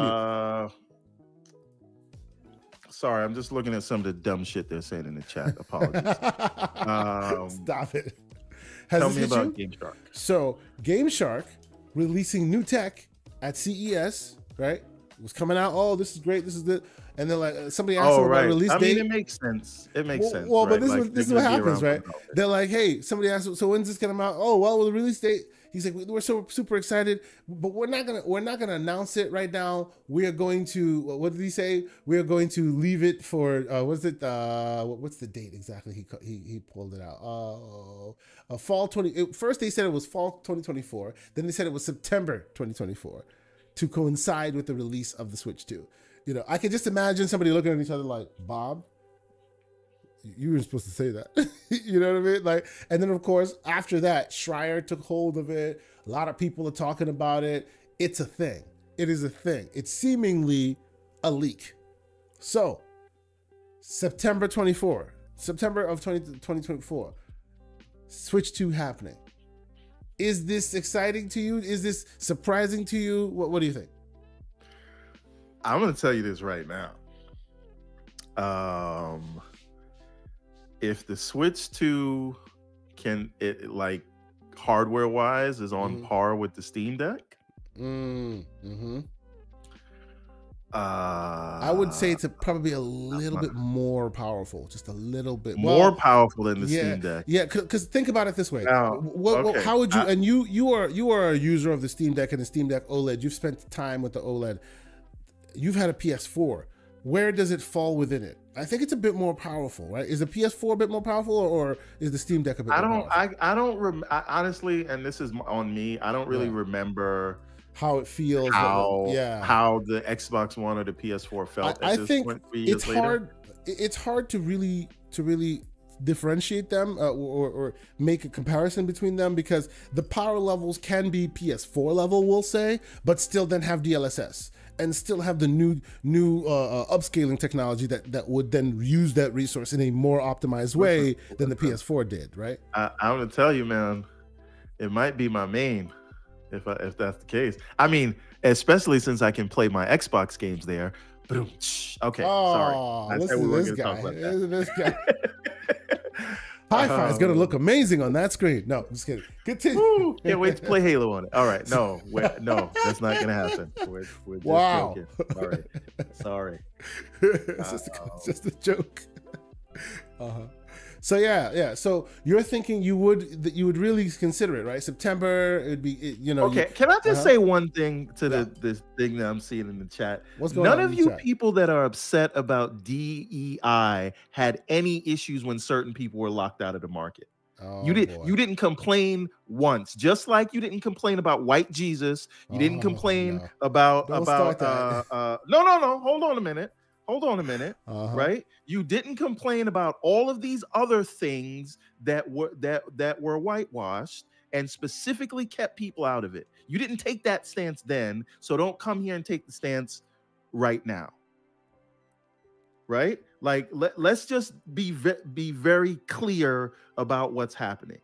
Right? Every time you see someone who does not look like a white dude, you get upset. That is because you inherently think that a black person is not qualified when they get a role. So let's just stop the bullshit. All right, I'm done. Sorry. Don't come in here and cry to white Jesus about it, right? Go back to your God of Europe. Okay. I knew he was going to do that. All right. Sorry. And for the record, I disagree not one iota with you, sir. I disagree not one iota. It is what it is. We live in the world that we just deal with, and others get to dictate those terms. Absolutely. I appreciate you. These are the same people that will probably be mad that it's a Black Lone Ranger show right now. That Bass Reeves show. But anyway. What did he say? Return to your European God. I'm sorry. Okay. We won't go there. We won't go there. It was just stupid hilarious. It was stupid hilarious. Anyway. If the shoes don't fit, don't put them on. Don't put them on. If that's not what you was referring to, then I wasn't talking to you. Yep. No, I appreciate that, brother. I appreciate that. No, and let the record show, we're a community here, dissenting opinions, not a big deal. But if you come into the circle, and you want to have that debate, we will have that debate. Listen, nobody's timed out. Nobody is banned. Yep. We welcome all the opinions, but don't say anything. Yep. Just like you were free to say something, people are free to reply. Respond. That's right. And oh, by the way, these are the kind of conversations we also have in our Discord. We have even a spot specifically for debate. So, check out the Discord, ladies and gentlemen. You should come to the Discord. I'd be happy to talk about any of this one-on-one with anybody. Again, this is not to say your opinion is not welcome here, but that your opinion doesn't mean everybody's going to agree with it. Exactly. Just like you guys don't agree that Sonic is the greatest video game IP ever created, right? Because I can say that. That is just hogwash. And I will defend it. That is just hogwash, poppycock, as they say. It is what it is. All right. So okay. Did you know that Lone Ranger was based on Bass Reeves, though? Yes, of course. No. I'm talking to House Flan in the chat. Oh, yeah. Bass Reeves, Lone Ranger. Yes, Bass Reeves is the Lone Ranger. Like, that's the. Of course, most people their first introduction to the Lone Ranger was the other guy, but clearly that's not the case, right? History is rewritten as they tend to do around here. But okay, getting back to this whole Switch thing. Few questions, sir. Do you expect to be able to play your previous games on this device? Not the Game Shark, the Switch 2. The Switch 2, I mean, yeah. Of course. And if it doesn't do that, would you say it's a DOA? So you're saying that this is we don't live in a world where you can do a clean break anymore. The path even with carts is backwards compatibility. Even with carts. I mean, digital back compat, okay, but carts, okay, that's very interesting. That's a thing, you know what I'm saying? Like, what are we doing? Because this is Nintendo we're talking about. I actually don't know the answer to that. Yeah, this is a thing. A lot of people have a robust physical collection from Nintendo because they're the only ones that still don't just ship you a hex key on the delivery medium, right? So, do we see them give you digital rights but then like cut off the carts, or do they continue the cart paradigm? I don't know. Is there any potential for this new one to be all digital, or maybe one that's digital and one that does allow for carts? I don't know, because I don't see them moving carts forward indefinitely like that. I don't know.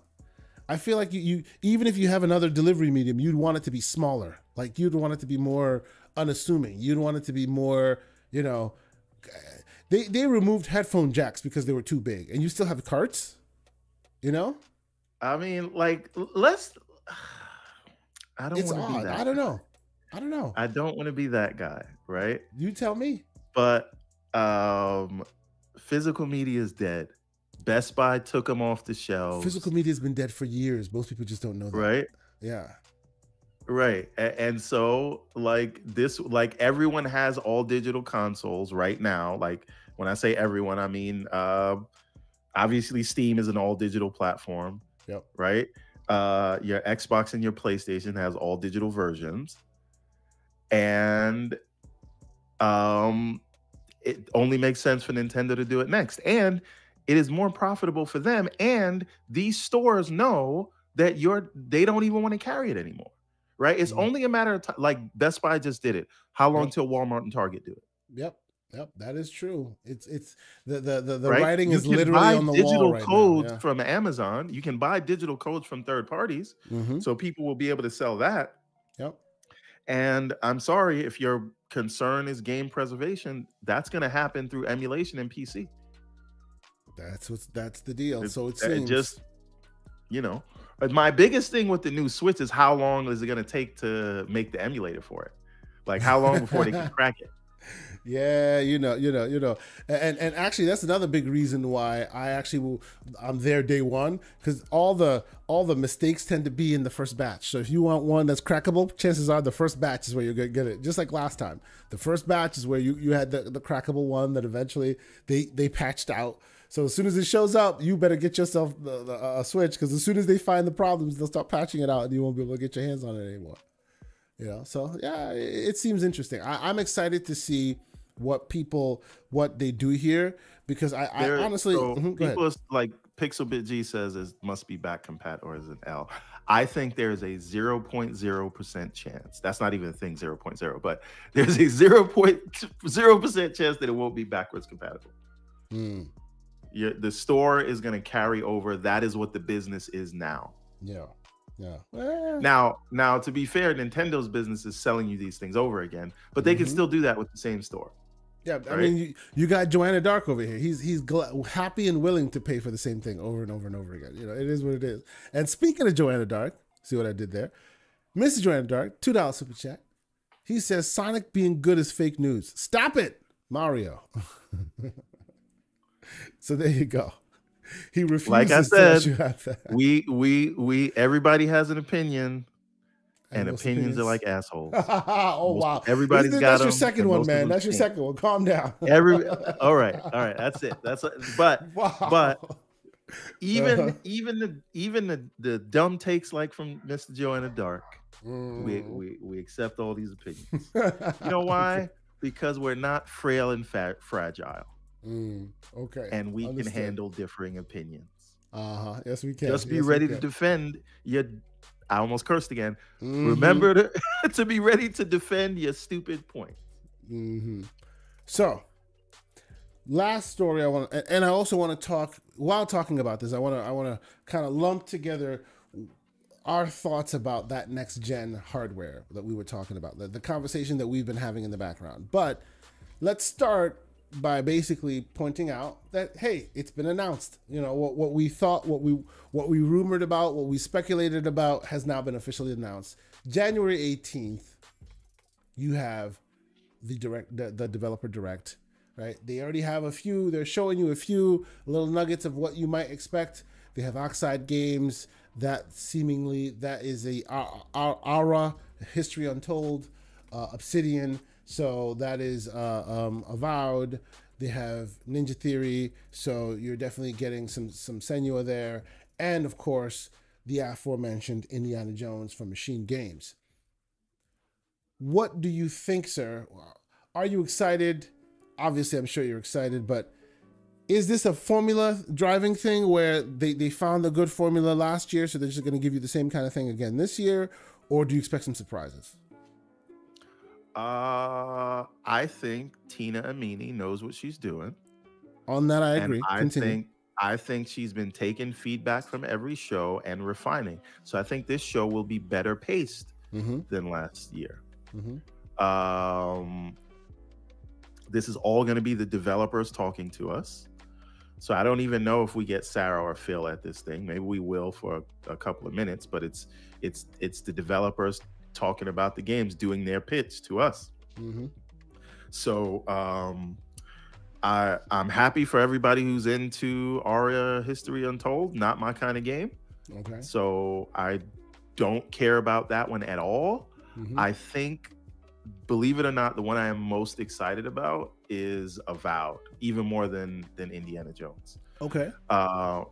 Because I feel like Avowed has the potential to be that action version of Baldur's Gate that I want.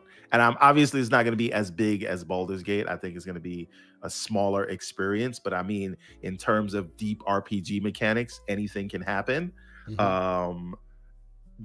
High focus on characters and teammates and things like that, different places of the world, the things that you do affecting the larger Pillars world.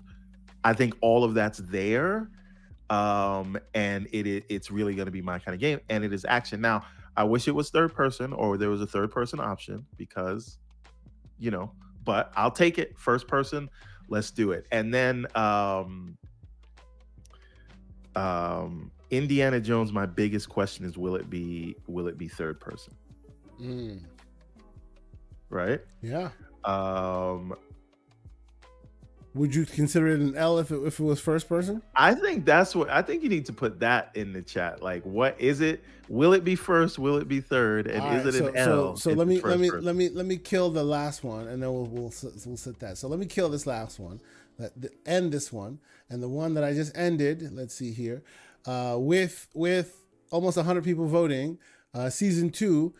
69% of nice. our people saying, hey, let's give it a second chance. Very cool. 12% saying hell no, which, come on, man, y'all got to be a bit more open. That's Slow-Mo and all his sock accounts. Yeah, Slow-Mo and his ilk. Then you got 18% of them saying leave Master Cheeks alone. Those are the ones that enjoyed season 1. Okay, cool. So all right, let's get this new poll started, which is Indiana Jones. Indiana Jones. Third person. Indiana Jones as third person. Is Indiana Jones a fail if it's first person?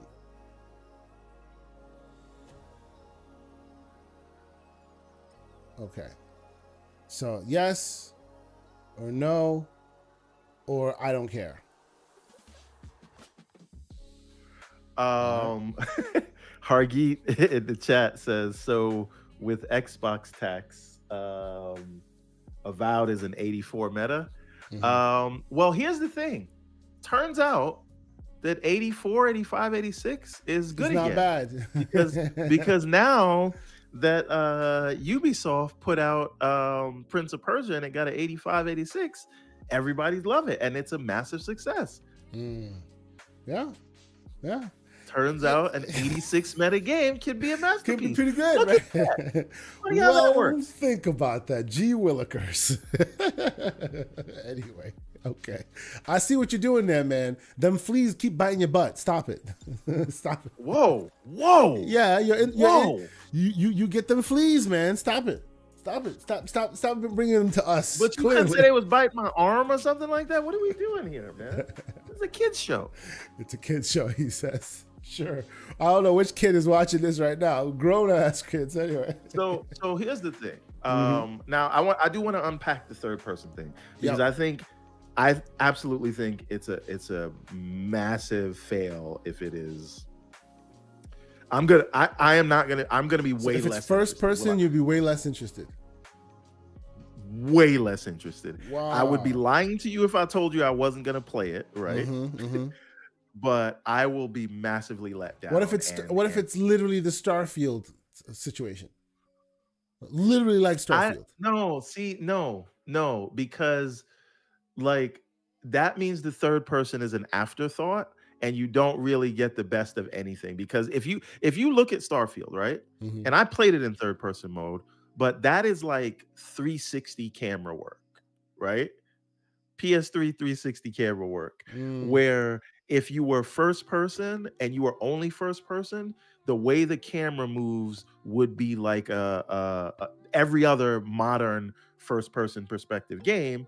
Think Cyberpunk, right? Think how the camera moves because they're taking advantage of that first person camera and how the animation works.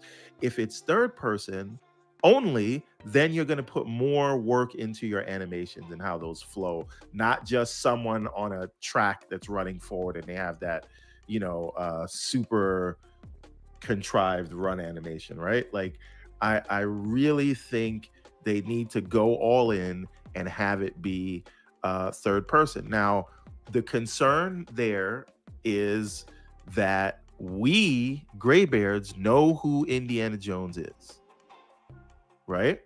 Mm-hmm. Our kids do not.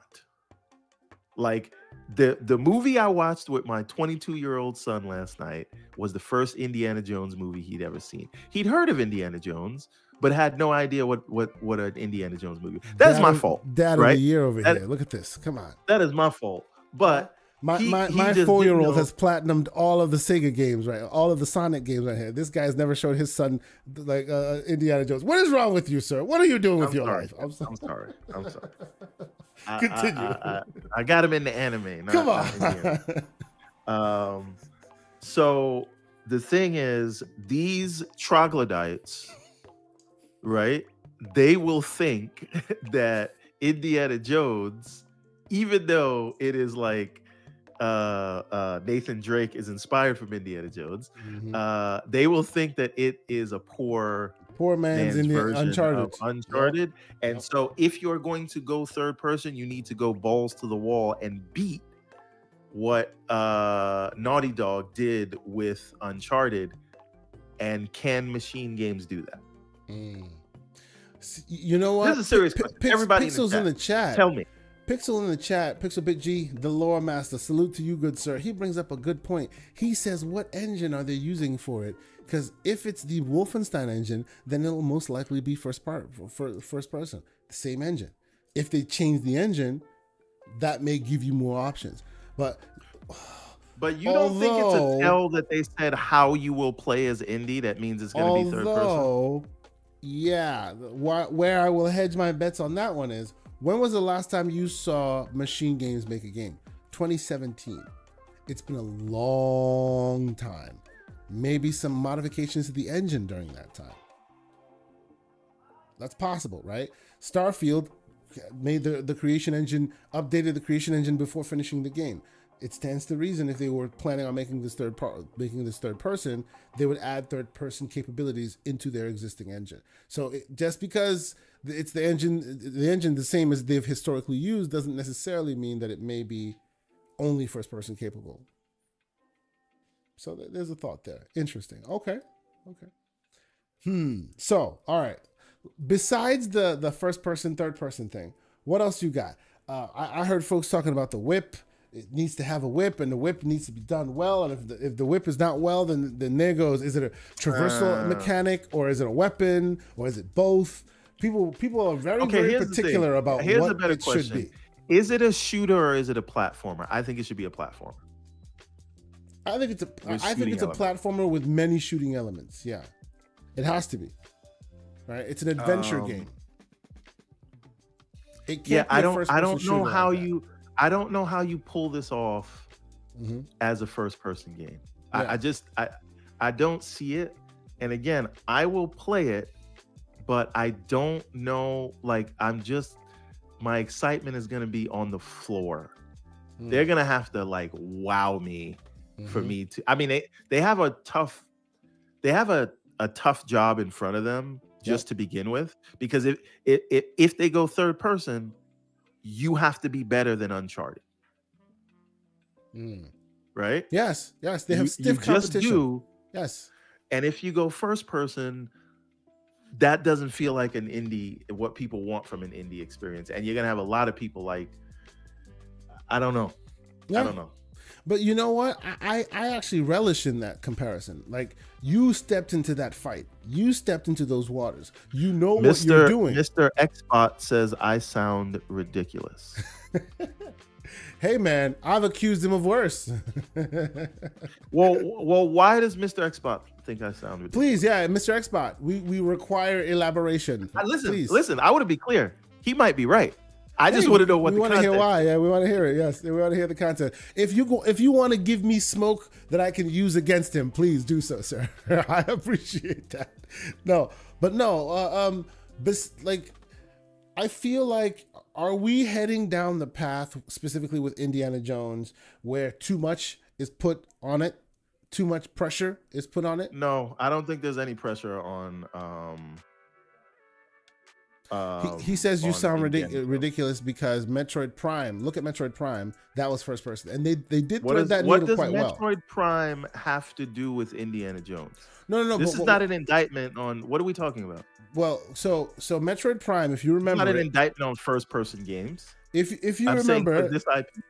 If you remember it correctly, they were able to establish her and establish the game and the game world, and you didn't really feel limited by it being first person. Although to defend you on that game is considered a shooter rather than a platform game, right? So it as a first person shooter, it works, right? And that's what Metroid Prime was supposed to be. It was their first person shooter variant of Metroid. So if they went for a first person shooter focus for Indiana Jones, then it would be no issue. But to your point, it looks like we're trying to, it's got to have that Nathan Drake energy, unfortunately, to compare, because they've established that well, where he can be dynamic and run and jump and hang off of buildings and things. I don't know about first person works well in that world. Aaron in the chat. Aaron, do you prefer Ron? Ron or Aaron? Go ahead, sir. But in the chat, he says there's no pressure on Indy. Just needs to be. I 100% agree. However, that is only because Hellblade is taking on the arrows. Once Hellblade releases, then they will say Indiana Jones is Xbox's most important game. That's just how the news cycle goes. It gets the clicks. So no pressure on it yet, but it will be there after Hellblade comes and goes. So, besides what we know, he said Aaron the dog. Aaron dog. Not the dog. Just Aaron. Okay. Yes. I got you. So besides what we know, which is obviously Indiana Jones will be there, Machine Games, Avowed will be there, right?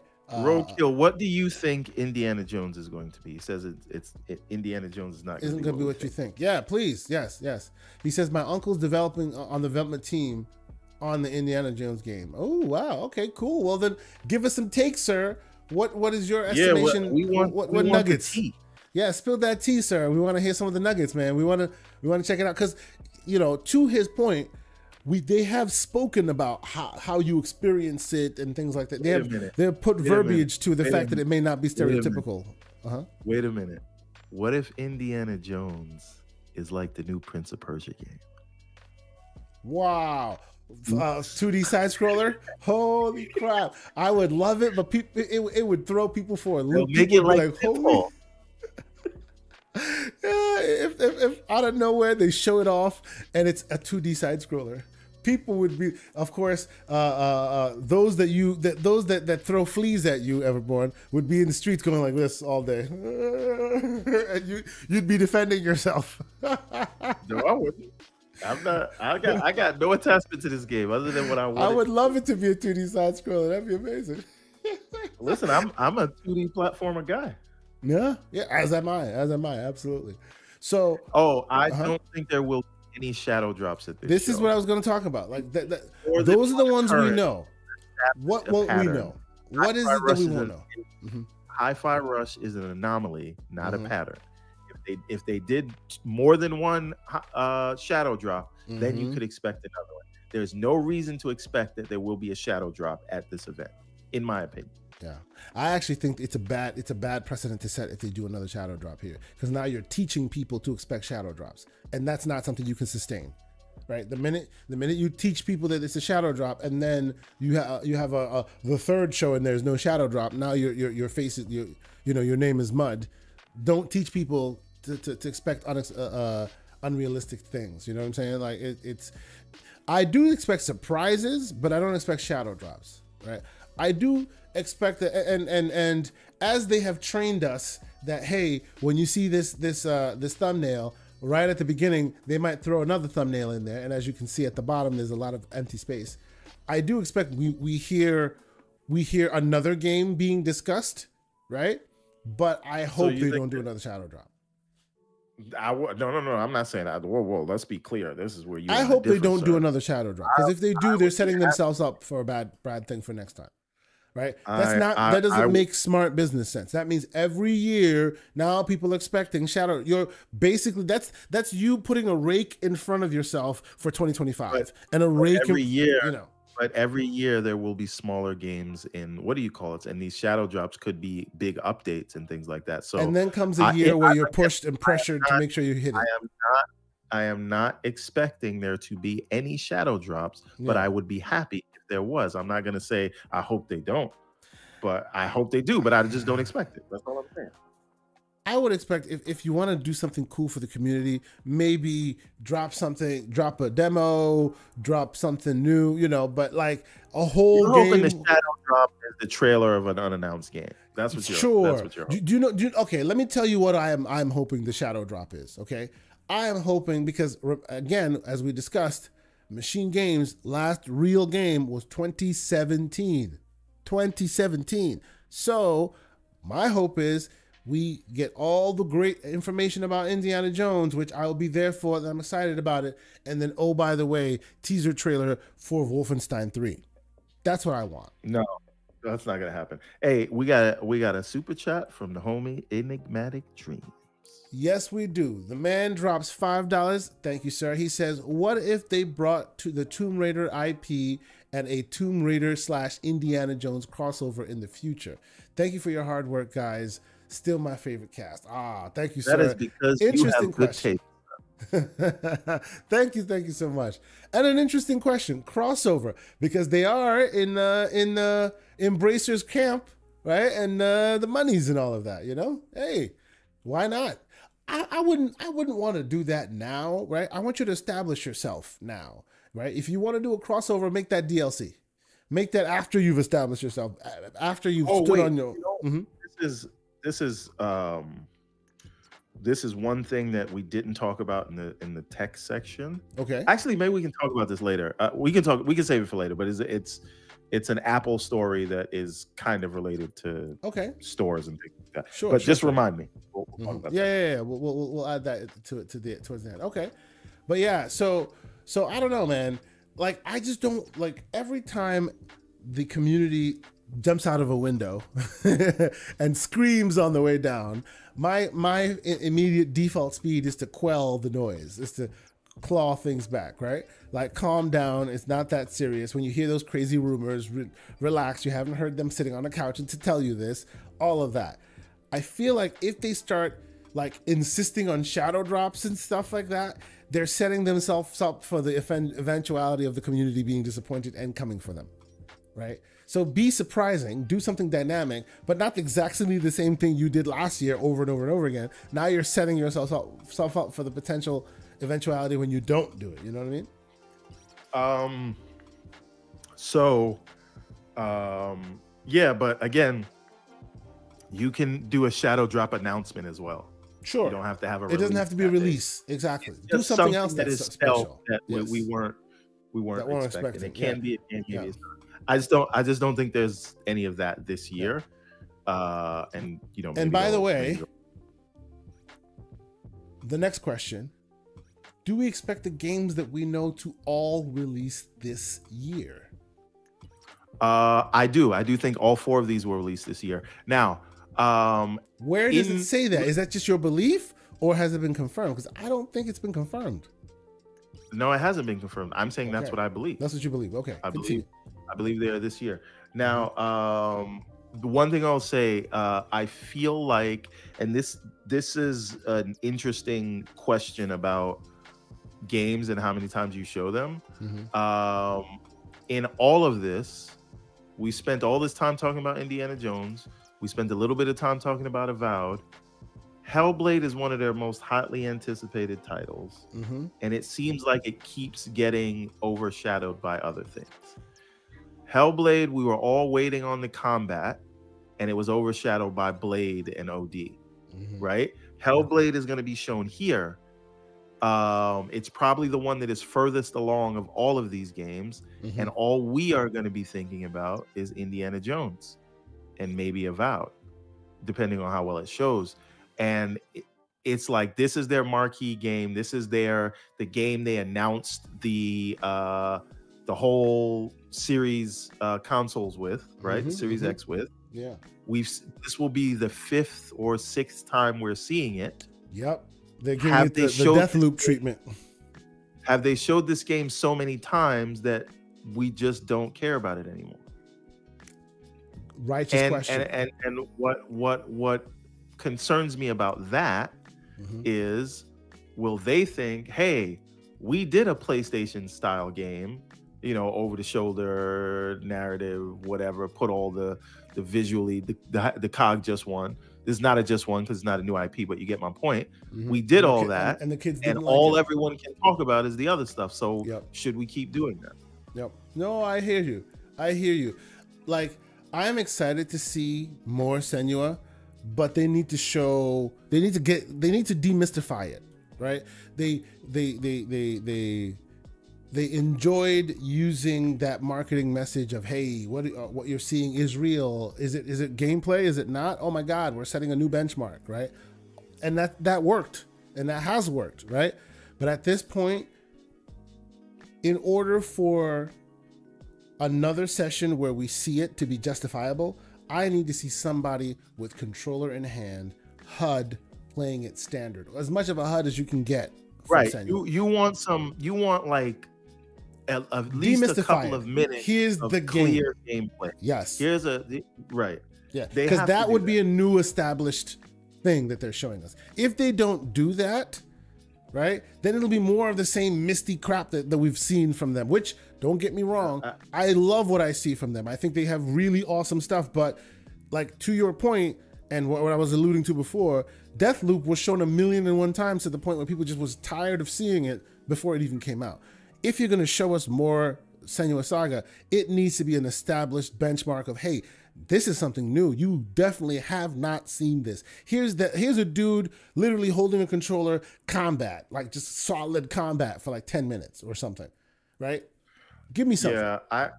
They need to do that, but I also don't want to see the game again after this, right? Show us that. Give us like give me the release date, and that's it. What do you call it?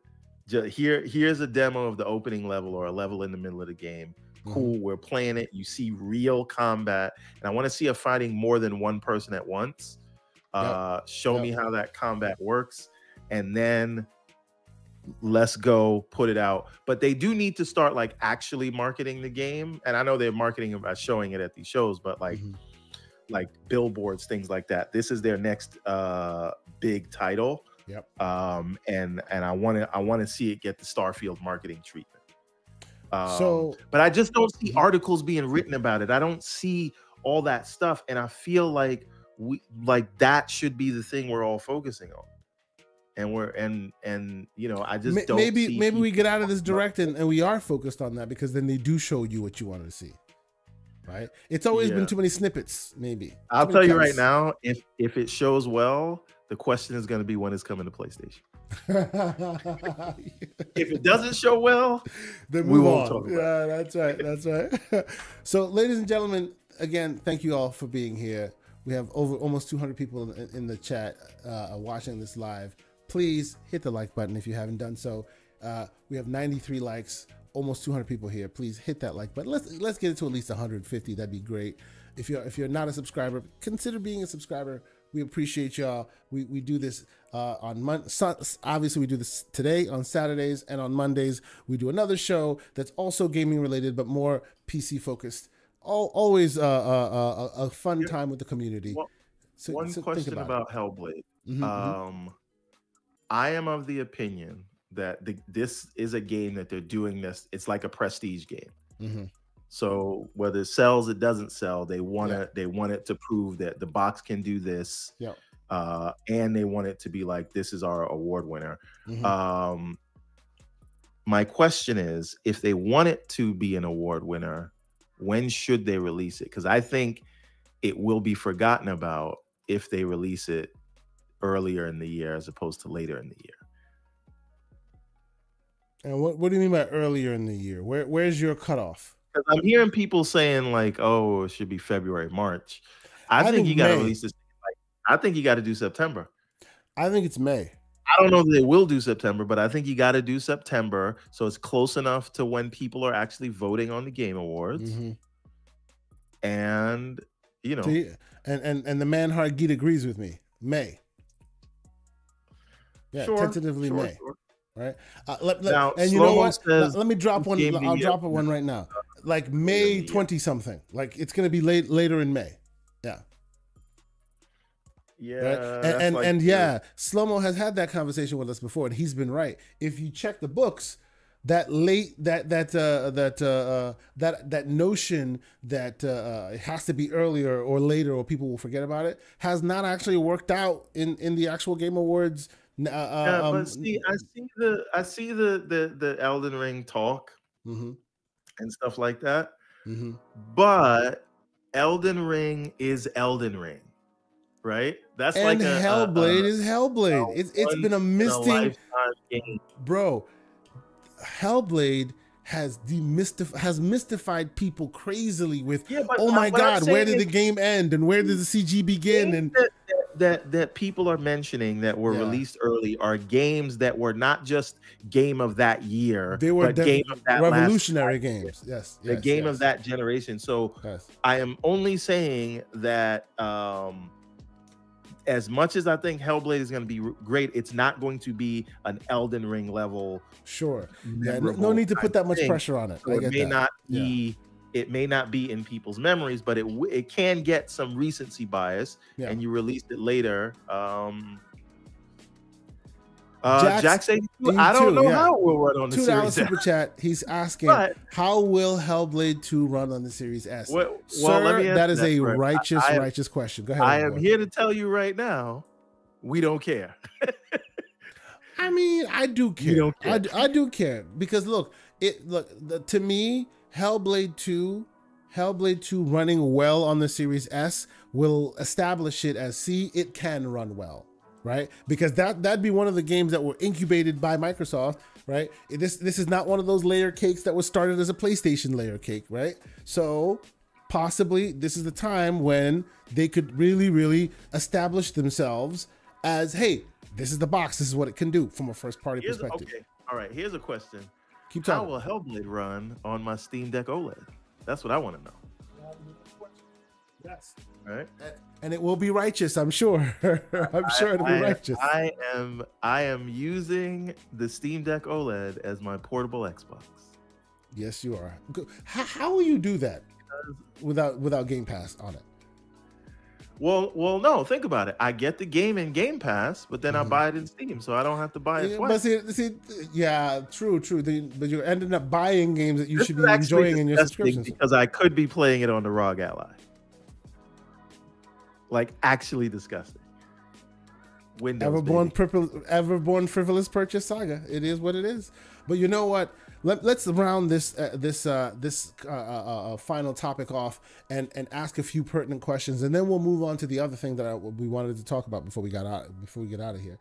And that is, what surprises do you anticipate? I know you're saying that possibly there will be maybe a surprise announcement. I've said I want to see a Wolfenstein 3 dropped off, not like shadow dropped or anything, but at least announced, shown off a little bit. What is something that you can say, hey, this would be like amazing? Drop that thing here. What do you think? Surprises will be the dates. Like all of them being in 2024. Yes. Now here's the thing. I think we will absolutely get a hard date for, what do you call it? For Hellblade. I think the other ones will get windows, but they will all be windows within 2024. So for example, I think Avowed, they're like fall this year, right? Like and then Indiana Jones holiday 2024. What if Avowed gets pushed to 2025? I don't think it will. I'm not saying it will. I'm asking, what if? I'm not entertaining that idea. Avowed's coming out this year. What if? Would you be that disappointed? Yes. You would be that disappointed to live in a world where they had to push Avowed to 2025. What replaces it? We don't know. Maybe there's a third party, deal here and there. Who knows? Replaced, Contraband, some others. Okay. Replaced, I was already expecting to come out this year. Silk Song, by the way, which is part 2 of the, like, we're waiting for that forever. Silk Song, how about them? Right? But Avowed, 2025.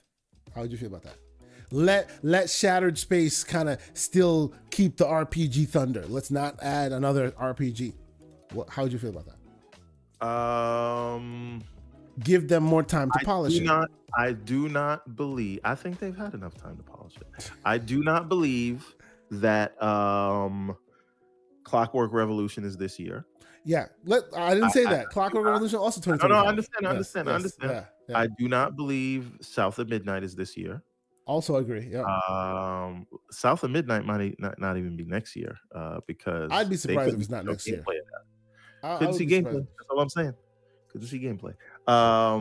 But we know that they're not going to announce anything related to ABK because they specifically said that, and they did the Xbox podcast where Tina, which I haven't watched, by the way. I need to rewatch. I need to watch that latest episode. Not really. You don't need to watch it. They didn't do that. Okay. But yeah, I think I don't think that this is the last direct that we get this year. Okay. I think we will get multiple more. directs. Cool. Yeah, but I definitely think Avowed is this year, and I definitely now here's an interesting thing. Mm-hmm. I'm saying we'll get more directs this year, but they're calling this Developer Direct 2024. That kind of says this is the one for the year. It kind of says it. Kind of does. I was like, 2024, huh? It's like, this is the annual one? Like, what's going on? And so, you know, and they're going to do a 10-minute preview of Indiana Jones. I don't know if you need a 45-minute direct for and by the way, after this whole thing is done, they also have the ZeniMax Online Studios will be hosting the Elder Scrolls Online 2024 global reveal. Another presentation. Yeah, sure. But now Arthur One says something that I've been saying for a little while. He doesn't think they'll do anything with Activision until they're done with the FTC in court. Now, there is a distinction though. Completing their evidentiary hearings and once that cutoff happens and you can't introduce any new evidence into the court, then I think they can start doing things, because then it, you know, whatever they do can't be used against them while they're collecting evidence. And the case will be argued over like a 2-week period. So once the case is argued and all the things take place, which will happen by May, and they'll be done, and they'll just be waiting on a decision, because right now they're waiting on a decision from the 9th Circuit Court for the appeal for the preliminary injunction. So after that, they will wait at least 2 weeks after that decision to go and start their court case. Microsoft is asking them to wait until May. Who knows whether they'll do that or not. But yeah, I do agree. They don't want to give the FTC any ammo that they can use against them. So I think that's why they're holding off, and they're just doing the work in the background while they wait for that period to be over. So I do not expect to hear anything about ABK and Game Pass or any of that before May-ish. Yep. Right? But that lines up in time with the June showcase. So I would expect you hear about all the ABK stuff in June at showcase. So ladies and gentlemen, we have 99 likes. Come on, one human being hit the like button. Then we have 100 likes. Come on, one more button. Just one. We more probably button. got some dislikes for me saying what I said. Slandering stuff. Nah, forget about it. We have 183 people here still. Hit that like button. If you're new here, consider subscribing. We do this every week. Oh, we got 100 likes. Thank you so much. It was Enigmatic Dreams that did it. My guy. Appreciate you, dog. Appreciate you, brother. Thank you. You know, we do this every week. We continue to do this for y'all. Hit the like button. You know, if you're new here, subscribe to the channel. What I want to do, Everborn, before we get out of here. Not to be confused with Nate the Hate, says Mag just said 343 was helping work on Indie. Listen, so 343, and whether that's true or not, I don't know. I've heard some stuff. Like, so since you heard Mag say it, I've heard similar. All I'll say is I've heard studios that are that you'd be surprised assisted. Listen, and maybe they'll tell you more of that when you know, obviously when they bring it out. Has probably the best feeling moment to moment gunplay than almost any FPS out there. So there is that. But if 343 is helping with that, doesn't that kind of give away the ghost that it's a first person? Who knows? I don't know, man. I don't know. Hey, maybe they could be working on environments, or maybe they could be helping with gunplay, or who knows? You don't know. We don't know.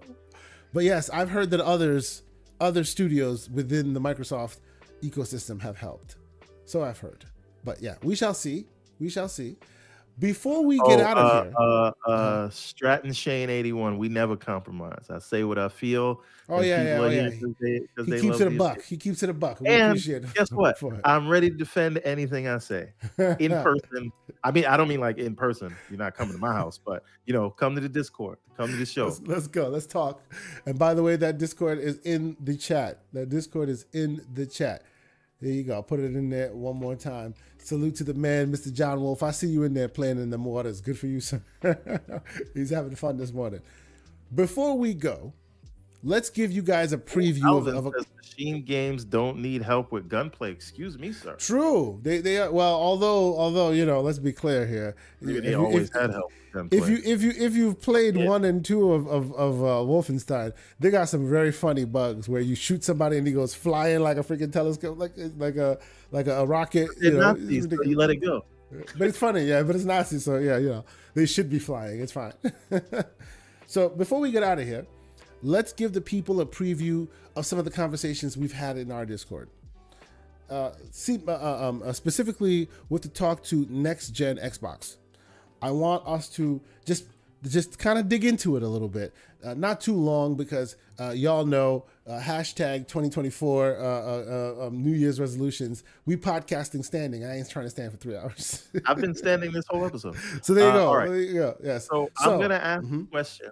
Well, I'll let you set it up, but I want to ask a question. Okay, so before we do that, let me close out the other poll. And the poll was Indiana Jones, is it a fail if it's first person, right? And the ultimate ruling of the community is 43% say no, it's not a fail if it's a first person game. 34% say it is a fail if it's a first person game, and 21% don't care one way or another. So salute for that for letting us know how you feel. I think I'm kind of I think I'm kind of with the 21%. Like, as long as the needle is thread well, like on the topic of Indiana Jones, before we move on to this one, the next one, they were unfortunate in that although the Indiana Jones franchise is the source material for all of these adventure games, meaning they were the source for what is now Uncharted, they were the source for what is now Tomb Raider, right? They cannot come and follow the same path, because if they do, they'll be called clones. Exactly to your point, Everborn, right? To the young market that doesn't know that old source material.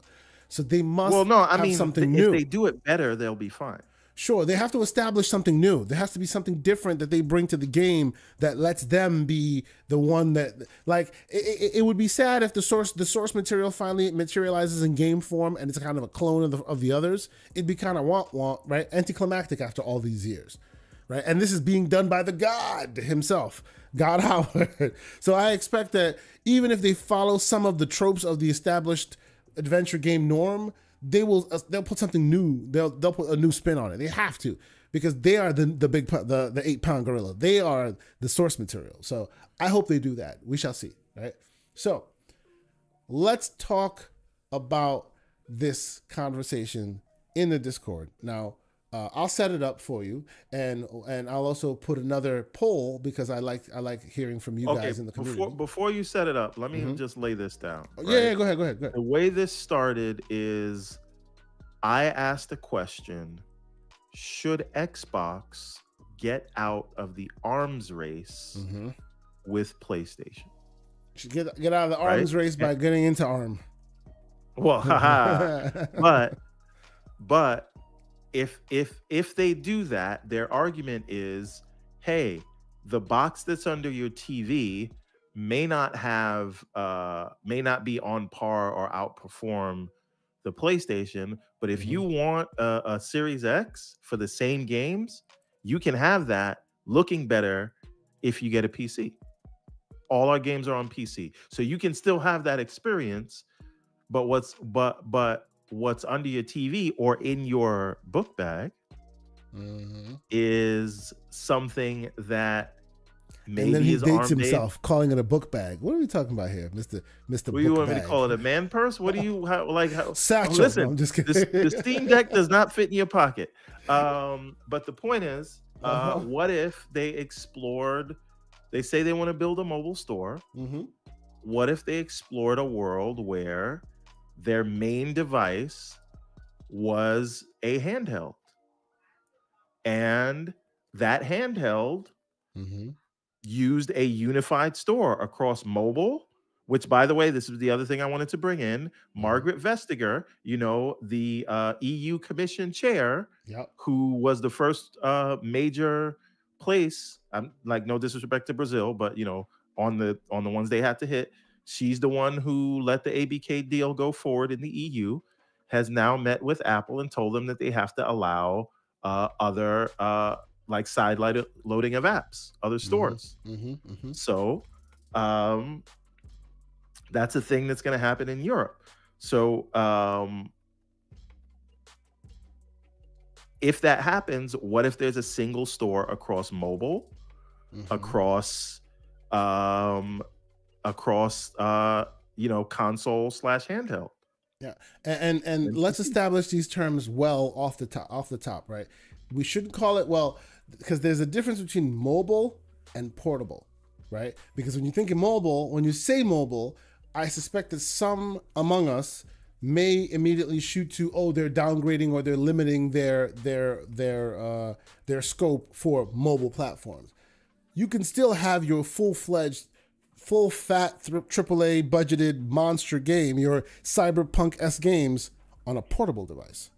Doesn't necessarily mean it's mobile chipset, right? And you can use a mobile chipset to run it, right? But it can still be a big fat AAA, and that's where the conversation lies, right? The threading of the needle of it being an ARM architecture, which inherently is mobile, but it could run a portable AAA platform.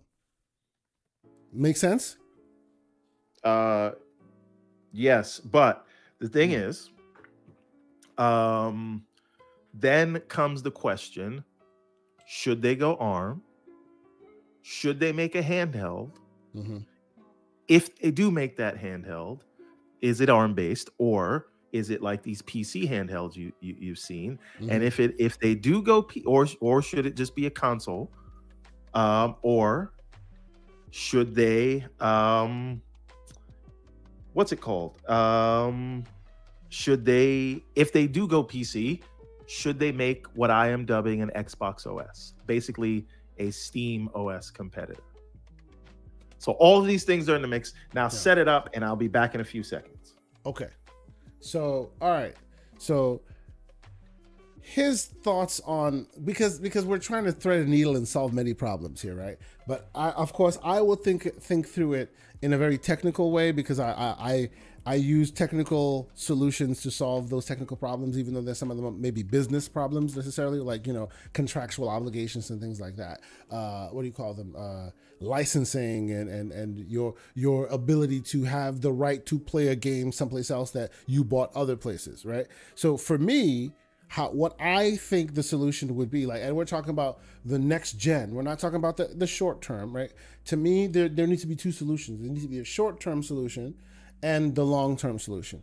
Short-term being, I don't know if people who've been paying attention have heard that there were rumors that maybe Valve was going to open up their operating system, the Steam Deck OS, to other handheld manufacturers and have that be used. If that were to happen, subsequently that news ended up being fake news. It's only the unofficial version, the Hilo OS or Hilo ISO, that is being moved over, and that's basically a reverse engineered version of the SteamOS, not the official supported one. If they were going to do that, that would spell disaster for Microsoft, in my opinion, because now there is a better alternative to everyone just loading up Windows on the machine and going. Because if you've tried it, oh yeah, SteamOS is amazing, right? On any device it runs on, it's amazing, right? Of course, it not limits you, but it pushes you to Steam than anywhere else. And if you're an Xbox person, you want to have a solution for Game Pass, which it currently doesn't offer a good solution for Game Pass. But for me, the short-term solution would be to make a unified front end, right? So they right now have the game bar. You click it on any of these devices, game bar pops up, you can record stuff, but it's very limited. There's not much that game bar can do. They added some plugins, but nothing really serious, right?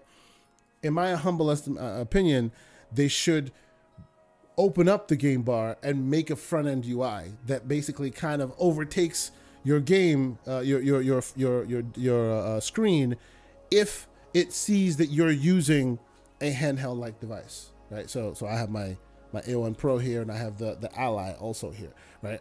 They should all be running the same exact thing, where you click on the button, it pops down, and I don't have to worry about Armory Crate or the other thing or whatever any of these things use. It's one thing that Microsoft puts together, maybe tie it into the back end so that you can, do your TDP ranges, do your a few of the optimization options also from that Microsoft UI, instead of having to go into proprietary this and proprietary that.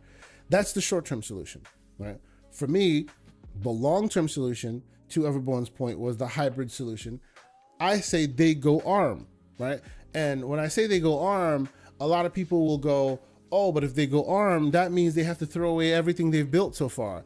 And I don't see that being a problem. They don't have to throw away everything they've built so far, right? Because they have been good enough, and go there with me, I'm a bit techie here.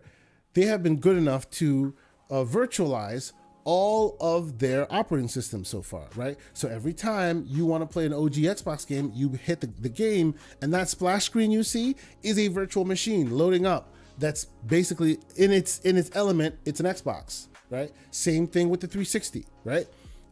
So far, I suspect the series consoles will also be virtualized, right?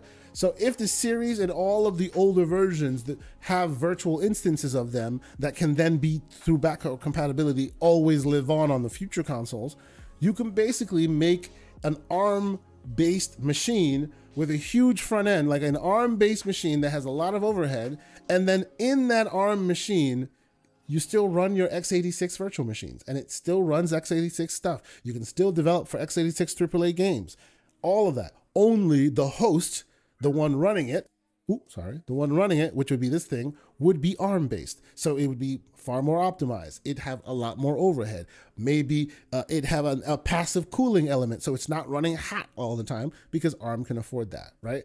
You could get the best of both worlds doing it that way. There's a lot of, like, as they say, coding close to the metal when it comes to like game development. Yep. How does that work in a sort of virtualized setting like that?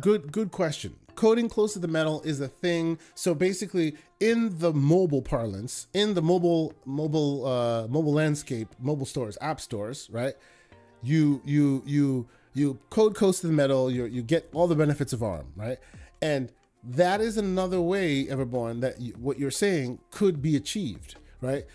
They have a mobile presence now with ABK specifically, right? They have a mobile presence now. And in mobile, they are always developing for ARM in ARM, right?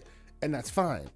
You can literally have it be one mobile game versus a portable game. See how I'm the parlance I'm using there.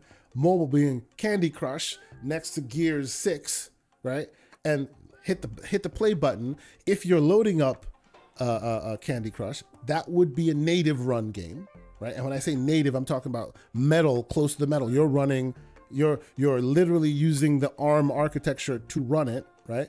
And if you hit Gears 6, it's also running, only it's running in a virtualized environment, right?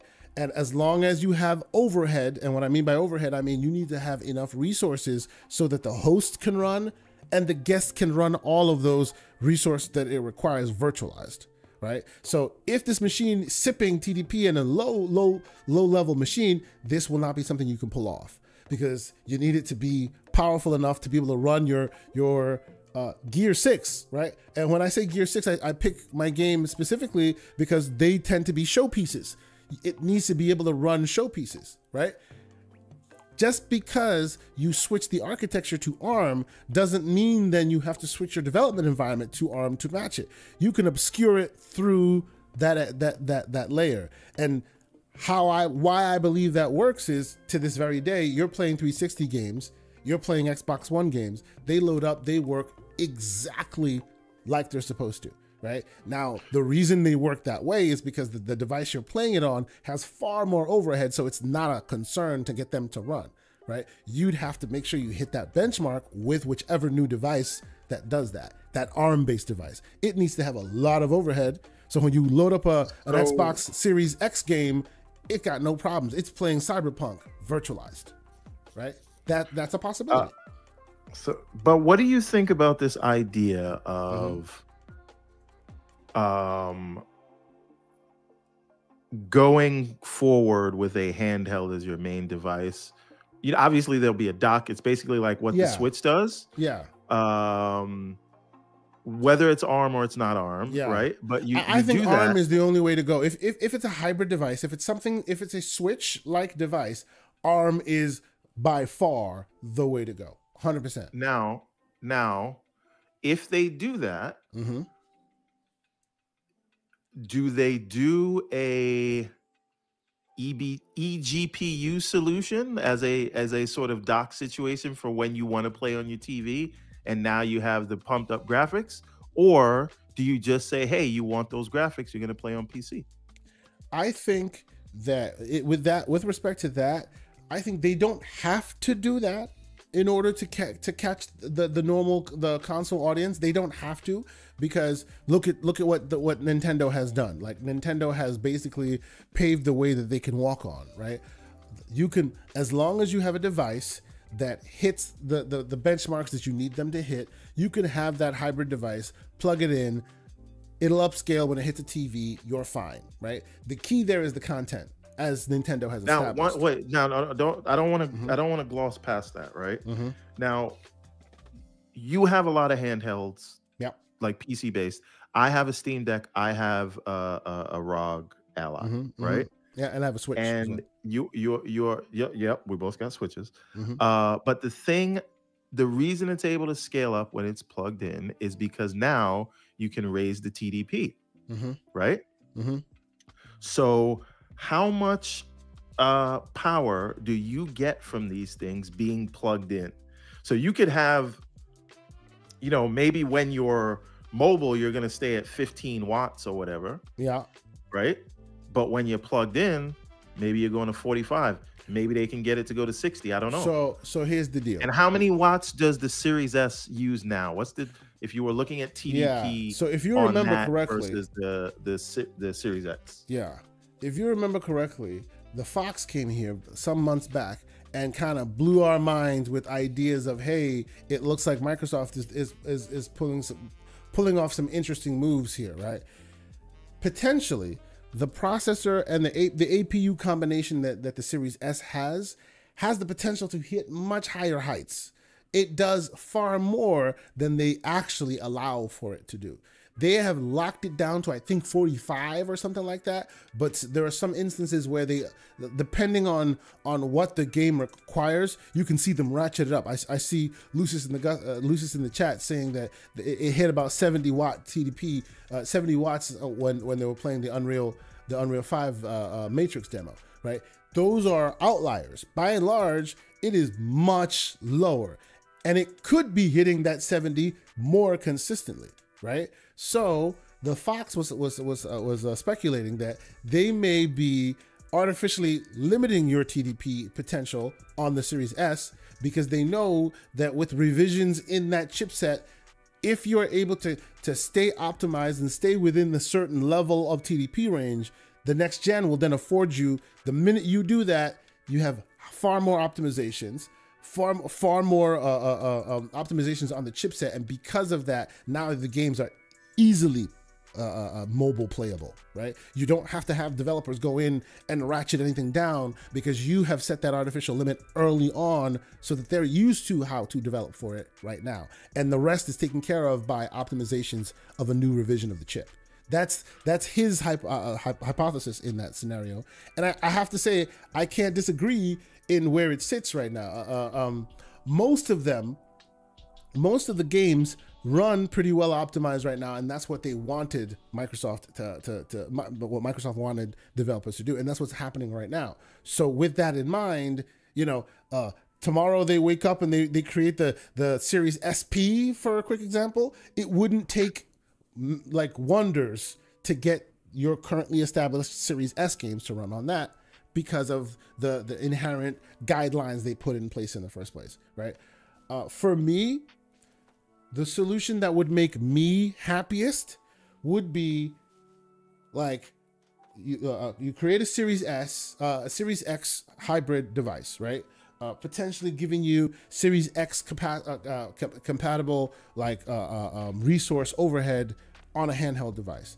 Microsoft obviously are now in talks of interesting lithium-ion battery technology, if you've heard that news recently. So they're trying to find better ways of making lithium-ion batteries last longer and things like that. Even Elon Musk was saying he was interested in what Microsoft had discovered in that realm. So maybe they find ways of making taking what they've learned and making the battery better, right?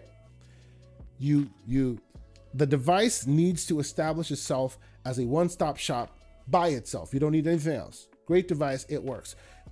It comes with a standard dock that would come in the packaging, standard dock, and then that would, with the help of upscaling, put on the TV, everything's good. Some months later, you message a proper dock, a dock that for enthusiasts, right, adds discrete GPU. The price of that dock should almost be the price of the original device because the entire device now is a GPU. I don't mean to cut you off. Please, please. Shane 81 brings up a super interesting point. Yep. And I would love to talk about that at some point. We don't need to talk about it now. Okay. He says it's sickening what they're doing for Cobalt. Oh, wow. There is literally still slavery going on around this world. Absolutely. For those things and the things that are in our phones and in our devices. If you knew how they got to us, you would be ashamed. You'd be ashamed of everyone. Absolutely. But 100%. But again, we are Omelis, and those are the ones that are locked away. If you know that story, you know. It is crazy. And same thing goes for coltan. We could talk about this all day. But again, you start thinking about that, you'll become a Luddite because you're not going to want to use any of it. You don't want to use anything. You don't want to touch anything. If you knew how you got it. That's right.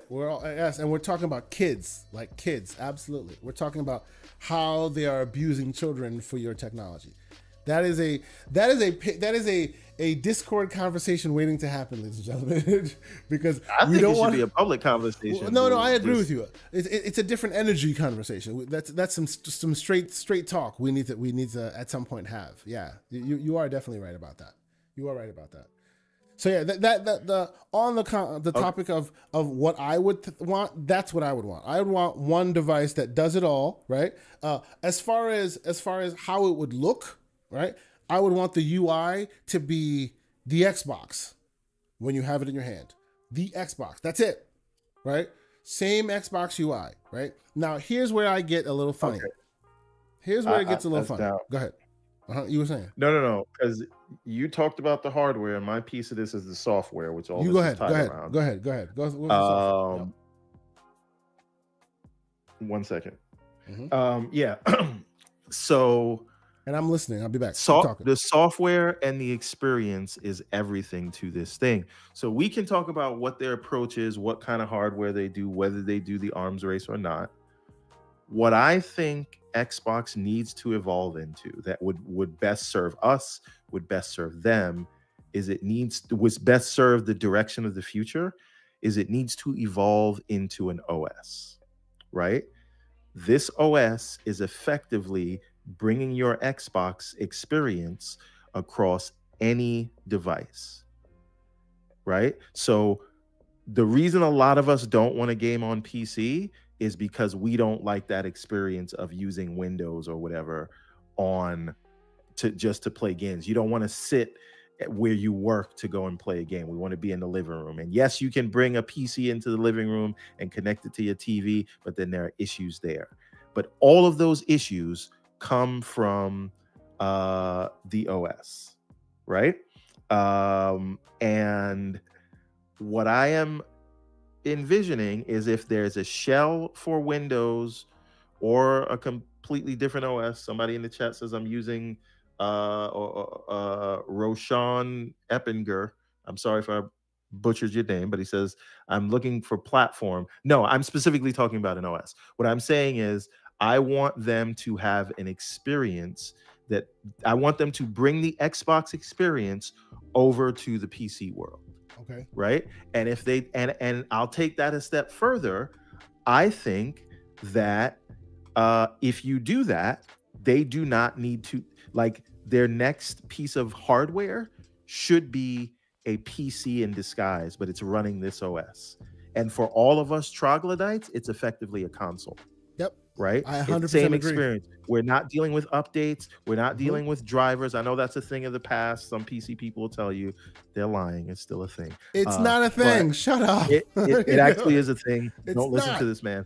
But the point is, don't worry about it. It is the exact experience from your Xbox on a piece of hardware that you build. Let me take it a step further. I just want to say this last thing.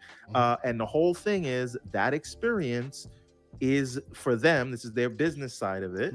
That experience is just like on the Xbox, is centered around their store. Now, could you go into a desktop mode and potentially sideload stuff? Sure. So same way on the Steam tease Deck. that out. Let's tease that out a little bit. That's the part I wanted to get into a little bit. So, and let's be clear. I agree with you that I think that this is the world they should live in, right? In this world, they have basically Dorian Gray, PC gaming is tweaking and twerking. In this world, they would basically give up on the Xbox part of the development pipeline, and they would only develop the PC side of it. And why would they do that? But the user experience is still Xbox. Let me explain. They would develop the Xbox, the PC side of it, but then they would profile it like it's an Xbox, right? Give you 2 profiles and then lock it. What do I mean by that? Under the Xbox side of things, they profile it, they lock it, and then they go through all this rigmarole to lock it down because it's a closed ecosystem, right? Oh, you have to go through basically a gauntlet to make sure that the Cyberpunk example doesn't happen anymore, right? That's what's happening today. To change this paradigm, you would then forego the console development and just have the Xbox, just have the PC development.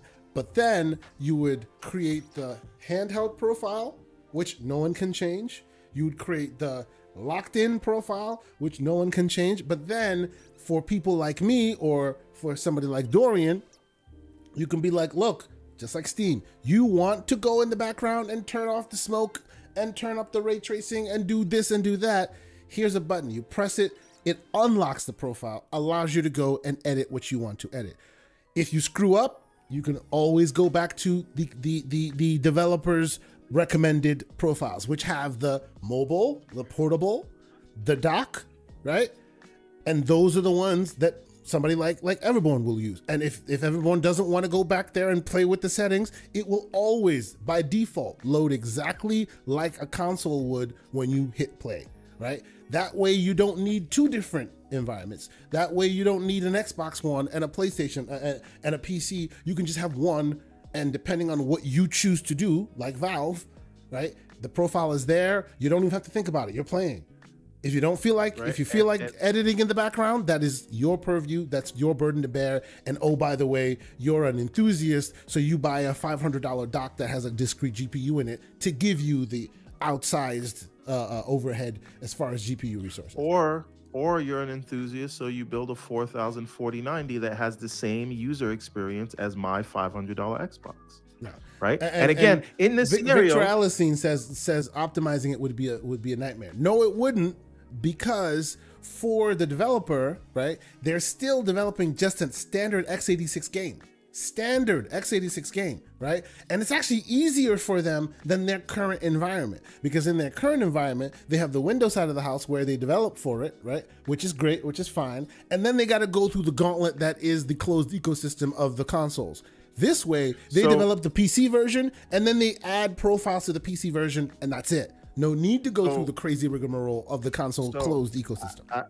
I think, Kay, so Victor Alistine is saying, why not just leave it at Windows if you're going to do that? But see, here's the thing. That's kind of what we're saying, right? And this would be Windows. To think about this, the Xbox right now is based on a Windows kernel. It's just, it's not running any of the, printer services or anything like that. What we're describing would run Windows and its kernel and everything else, but it would strip out all of the desktop stuff you would see.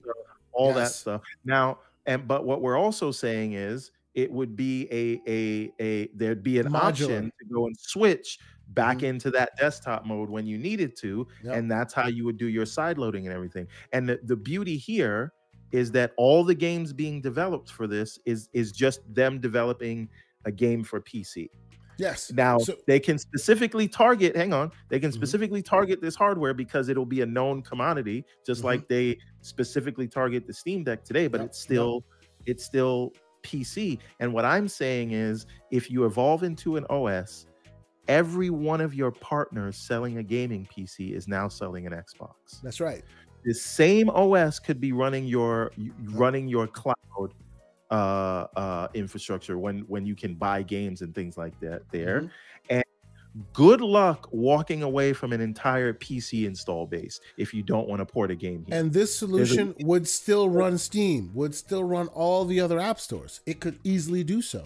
It's just, if you are a partner with like ROG Ally, right, or some other company that you are partnered with, right, they don't need to create their own front end. They have yours. Right? And yours can do everything that they need done. So they don't have to worry about their small dollars having to account for R&D for software. You've covered that for them. And oh, by the way, that also gives them access to all their entire Game Pass library that they want to keep. That would be a boon to their partners who then can, to simplify all of this, what we're talking about is a gaming shell for Windows. For Windows, for proper standard Windows. That's all we're talking about. Let's have the Xbox experience as a gaming mode for Windows, and that you can switch back and forth between desktop proper Windows and Xbox mode. But what we're not talking about is what we're not talking about is obscuring it to the point where the stuff in the background is still running, you just don't see it. No, Microsoft needs to turn those things off to optimize for this. Yes, I think I'm assuming that we all understand that. Yeah. Right. And so that is the thing that I think they should do. It would put a focus on their store, and a lot of people just running gaming rigs on PC would prefer to have this user experience, this simplified user experience. And again, they can still release a box that all of us would consider as a console. We just now would be able to boot into Windows if we wanted to. Exactly. It's like making Windows modular. Right. Making Windows modular. When you don't need the desktop is not there. When you do need the desktop is there. Just like what Valve is doing today. You want to run Windows? Go for it. It's not particularly great on this machine. Our experience is great, but if you want Windows, we won't lock it. We'll let you do that. They think we're talking about PC Game Pass. And no, we're not. Right? We're not. This is bigger than Game Pass. What we're talking about is unifying the experience of console and unifying that with PC. It should be one thing. This is where they are strong. Right? Sony is a movie studio. They're strong at storytelling game. That's why you get Sad Dad simulators. Nintendo is a mobile company. They have always been strong and never missed with their handheld devices. Think about it. Game Boy, Game Boy Advanced, the DS, right? And now the Switch, it's just an extension of that now is powerful. I mean, they call it a Switch, and they have one that doesn't switch, and it still sells all the copies. So again, this is them taking advantage of where their strength is, and that's the fact that 99% of PC gaming takes place on Windows. So make that experience better, and what you're putting under the TV, you're putting Windows under the TV now, but it's still like this separate thing that needs to be developed for separately. PC people never worry about ports not coming to them. I'm saying you could have a majority share if you do this, if you unify that experience. So, and again, think of the tyranny of the default. People would use your store if you had this mode. So avoid the void. Store more. He avoid the void in the chat saying, and you have to do boot like from the motherboard, like a separate OS. It would take a huge amount of work. We're not talking about a separation. We're talking about like level. the Steam Deck.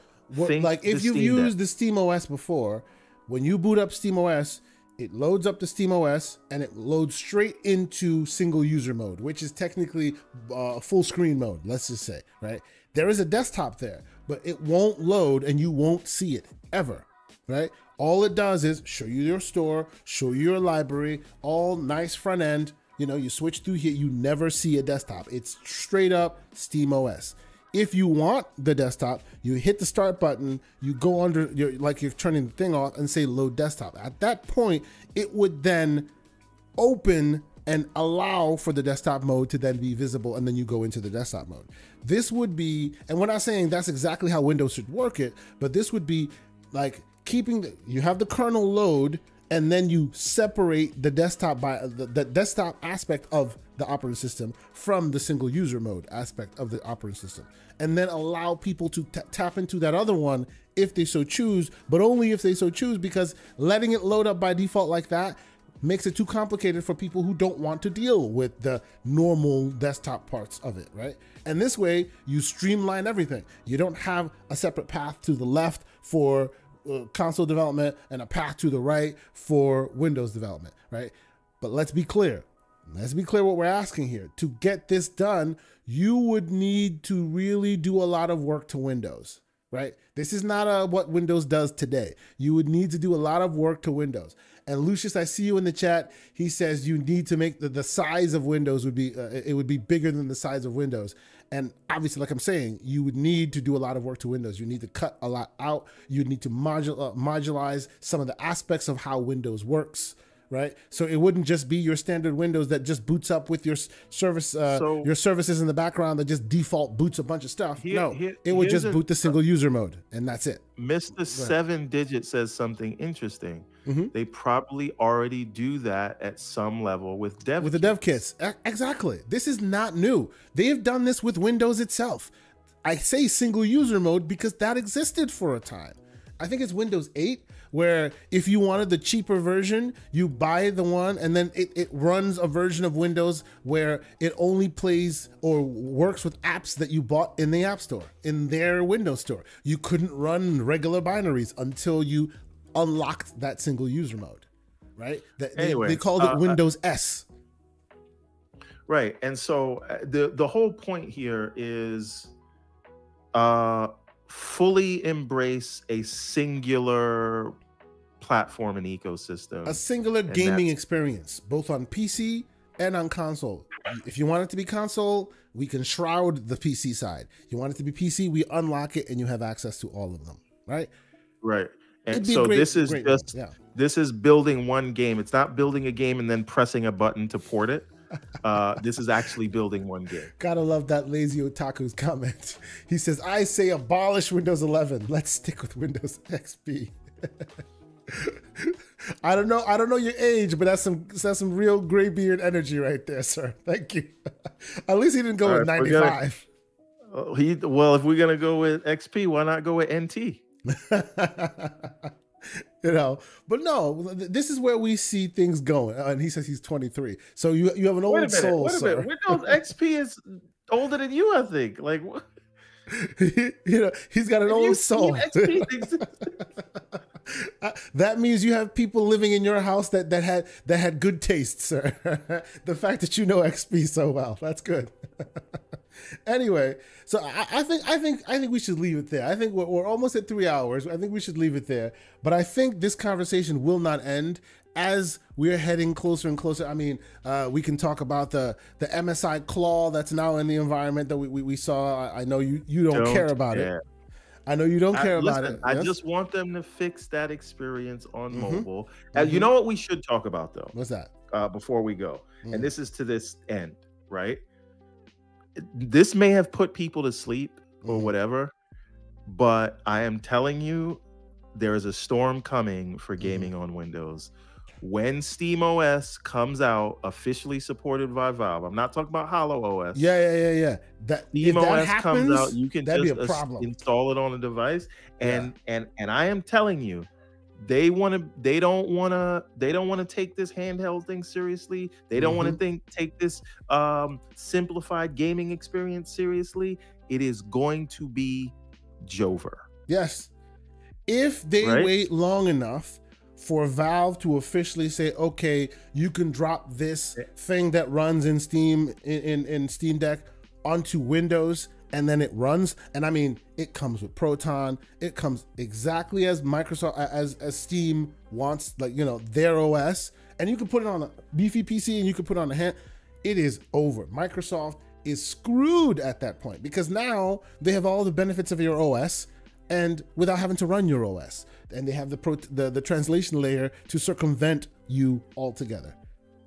Right. It's screwed. And again,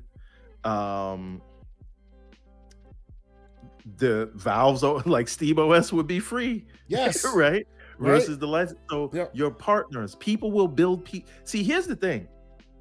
If what they're waiting on for that OS is like proper TV support, you know, to support like, I don't know, whatever the TVs do, VRR, HDR, all of that other stuff. If that's what they're waiting on to get it, and that's fully supported, I would literally just build a crazy rig that's going to have the Steam Deck experience and put that under my TV. There you go. Play it on OLED. You can do that today, though. You could do that right now. But it's a lot of work. It's a lot of work. It's more and I'm work. Not trying to do it. That's true. That's true. The whole point of me wanting the console experience is to not so you don't have work. to do that. Yes. Right? Yes. That's true. So again, and I see Christopher K in the chat saying, no, they already had Steam devices. Yes, but the difference with Steam devices of that day versus Steam now machines. is they didn't. Yeah, they had Steam machines, but Steam machines were not backed by Proton. They were not. You can use Play Night on Windows, Hargeet, but I don't want to see Windows. Yeah, Play Night's not easy to mess with. I've used Play Night for some time. I've used Launchbox for some time. You can make it look good. It just takes a while and a lot of energy, right?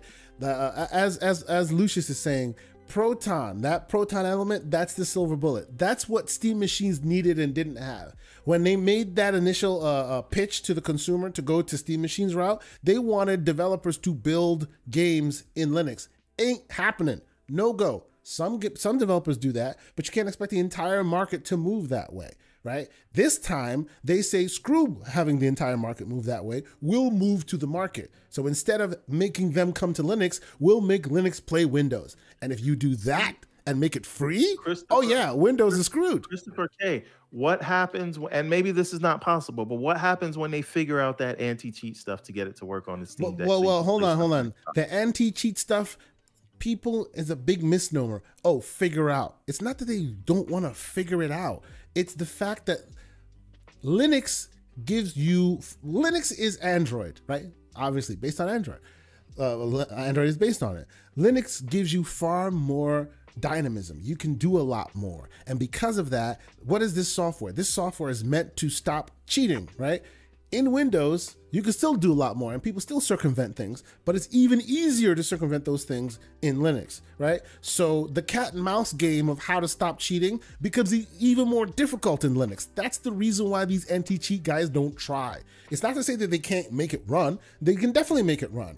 But then it's easier, well, like not easier, but it is possible to circumvent it on the Linux side. So they don't even want to bother. As they get over the hurdles of the things that don't work, they will happen. They will get over these hurdles. But again, what I'm ultimately getting at is they should simplify that experience for one that their partners can use to make handhelds if they don't want to make it. If they coalesce the same way Nintendo was like, we are super dominant at handheld devices. Let's merge that with consoles, and that handheld success carried over to the console experience. I'm just saying the same thing. They're super dominant in terms of, and I know Steam is the dominant store, but it's still on their platform. If they can unify where they're strong at, especially now that they have all this content, that's where they should go. And that all happens around unifying the experience. And that's all I'm saying. They should do this, and that should be what the future of Xbox is if they're talking about growing beyond the single hardware box. Become an OS, let all your partners sell the boxes, let them make the handhelds for you. But me as a user, I got my same Xbox experience, and I can buy something that I can put under my TV according to what I can afford. I agree. I really think, and I think that they are thinking there's nothing is off the table right now. So it will be interesting to see. And just because they do that does not mean that your other consoles maybe disappear overnight. Your Series X's will still exist because this is Microsoft we're talking about. They don't leave anyone behind, right? So for a while, most likely you'll still see Xboxes around. They may, this may be a situation that they do to basically give you even more options than that, right? So it will be interesting to see, but. Fuzzy Belvis here says Microsoft just needs to acquire Steam Valve. Yeah. Easy, buddy. Don't let Lena hear you. Lena and Sarah just got angry. Yes, they just woke up like, I don't know why, but I feel angry. Like, what happened? So I think we'll leave the conversation there. But before we go, a few housekeeping notes. One, like I said, I will be turning on the memberships in this chat for this channel soon, preferably today if I can finally get all the I's dotted and the T's crossed. I will one more time ask you to join our Discord if you are not a member of our Discord, because we're trying to grow that community, trying to have fun in that community. We will be dropping there will be game codes and fun stuff we'll be doing in that community in time. So join us if you haven't done so. I just put the Discord invite in the chat. Secondly, I am super excited because I have confirmation next week's guest will be awesome. See now Victor Alistine is like shooting it there. Sir, how about you go on them Twitter streets and you ask him to come to GCP? I would appreciate interviewing Jason Ronald. That would be awesome. But no, Jason will not be joining us next week. But as you guys remember, I was a huge fan of the game Cookie Cutter. We were sponsored by Cookie Cutter a couple last week's episode. They gave us a free code. I love that game. I'm still playing that game. I reached out to the dev, I think the gentleman by the name of Stefano from Italy, and he watched the show. He was excited to come and talk with us. So next week, we will have the developer of Cookie Cutter on the show. Thank you very much. I am super excited. I have a lot of questions to ask. Man, I am so excited. I now, of course, I got to beat it before next week. Ain't gonna happen. That game is too damn hard. I don't know. It's a little. I am farther along, but I'm so excited. Next week we're gonna have the art director of Cookie Cutter joining us. It will be a fun time. It'll be great. We'll pepper him with all these great questions as to where he got that style from, because man, that game is full of swagger and style. But yes, until next week though, Mr. Everborn Saga, sir, where can people find you, keep up with all the stuff you're doing on the internet? You know what, I usually say the answer to that question is Everborn everywhere you look, but this time you want to find me, go to the Discord. Hey, I'm in there every day. I'm working on the game every day. That's right. I stream live almost every day. We have some fun conversations. Not safe for work sometimes, but come through. There's a lot of stuff going on in the chat. It might be the best Discord around. That's all I'm saying. We love our Discord. It's fun. We enjoy ourselves. We enjoy. Dorian Gray goes, I'm confused. I thought Cookie Cutter was a Sony game. Cookie Cutter's on all the platforms at this point. I think when I first got my hands on it, it was only on Steam, but now it's even on Xbox, it's on PlayStation. It's okay, I'm hearing people saying like he's the guy who was talking about Starfield. All he said is Cookie Cutter does what Starfield don't. It is not a comparison. It was a joke. It was a joke.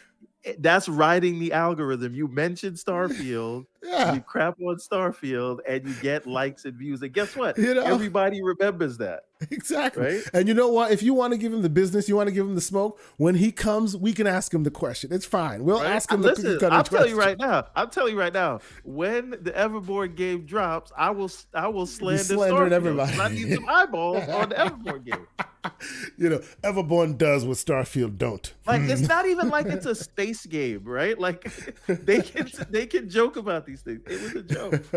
It was totally a joke. But no, the man's game is awesome, and we look forward to chatting with him on it. But Everborn, anywhere else people can keep up with you? I know you'll be doing the live streams from the Discord.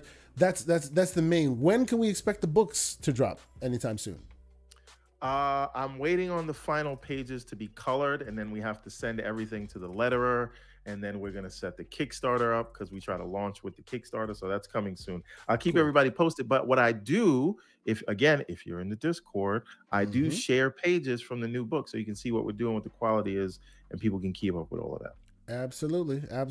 And if you want to know what the channel members will look like, memberships and stuff, I've been ideating with the folks in there. We have some emojis that we're playing around in there. We're having a lot of fun in the Discord. Join the Discord, ladies and gentlemen. Join the Discord. But okay, for Mr. Everborn Saga and myself, Mr. K. Asante, it's been awesome having you here.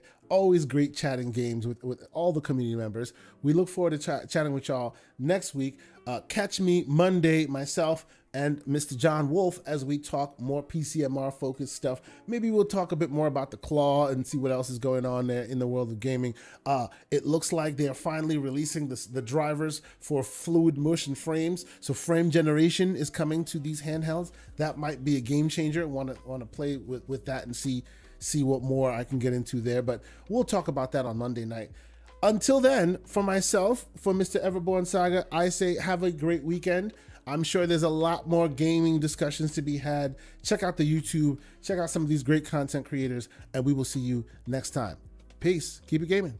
Thanks for being on it.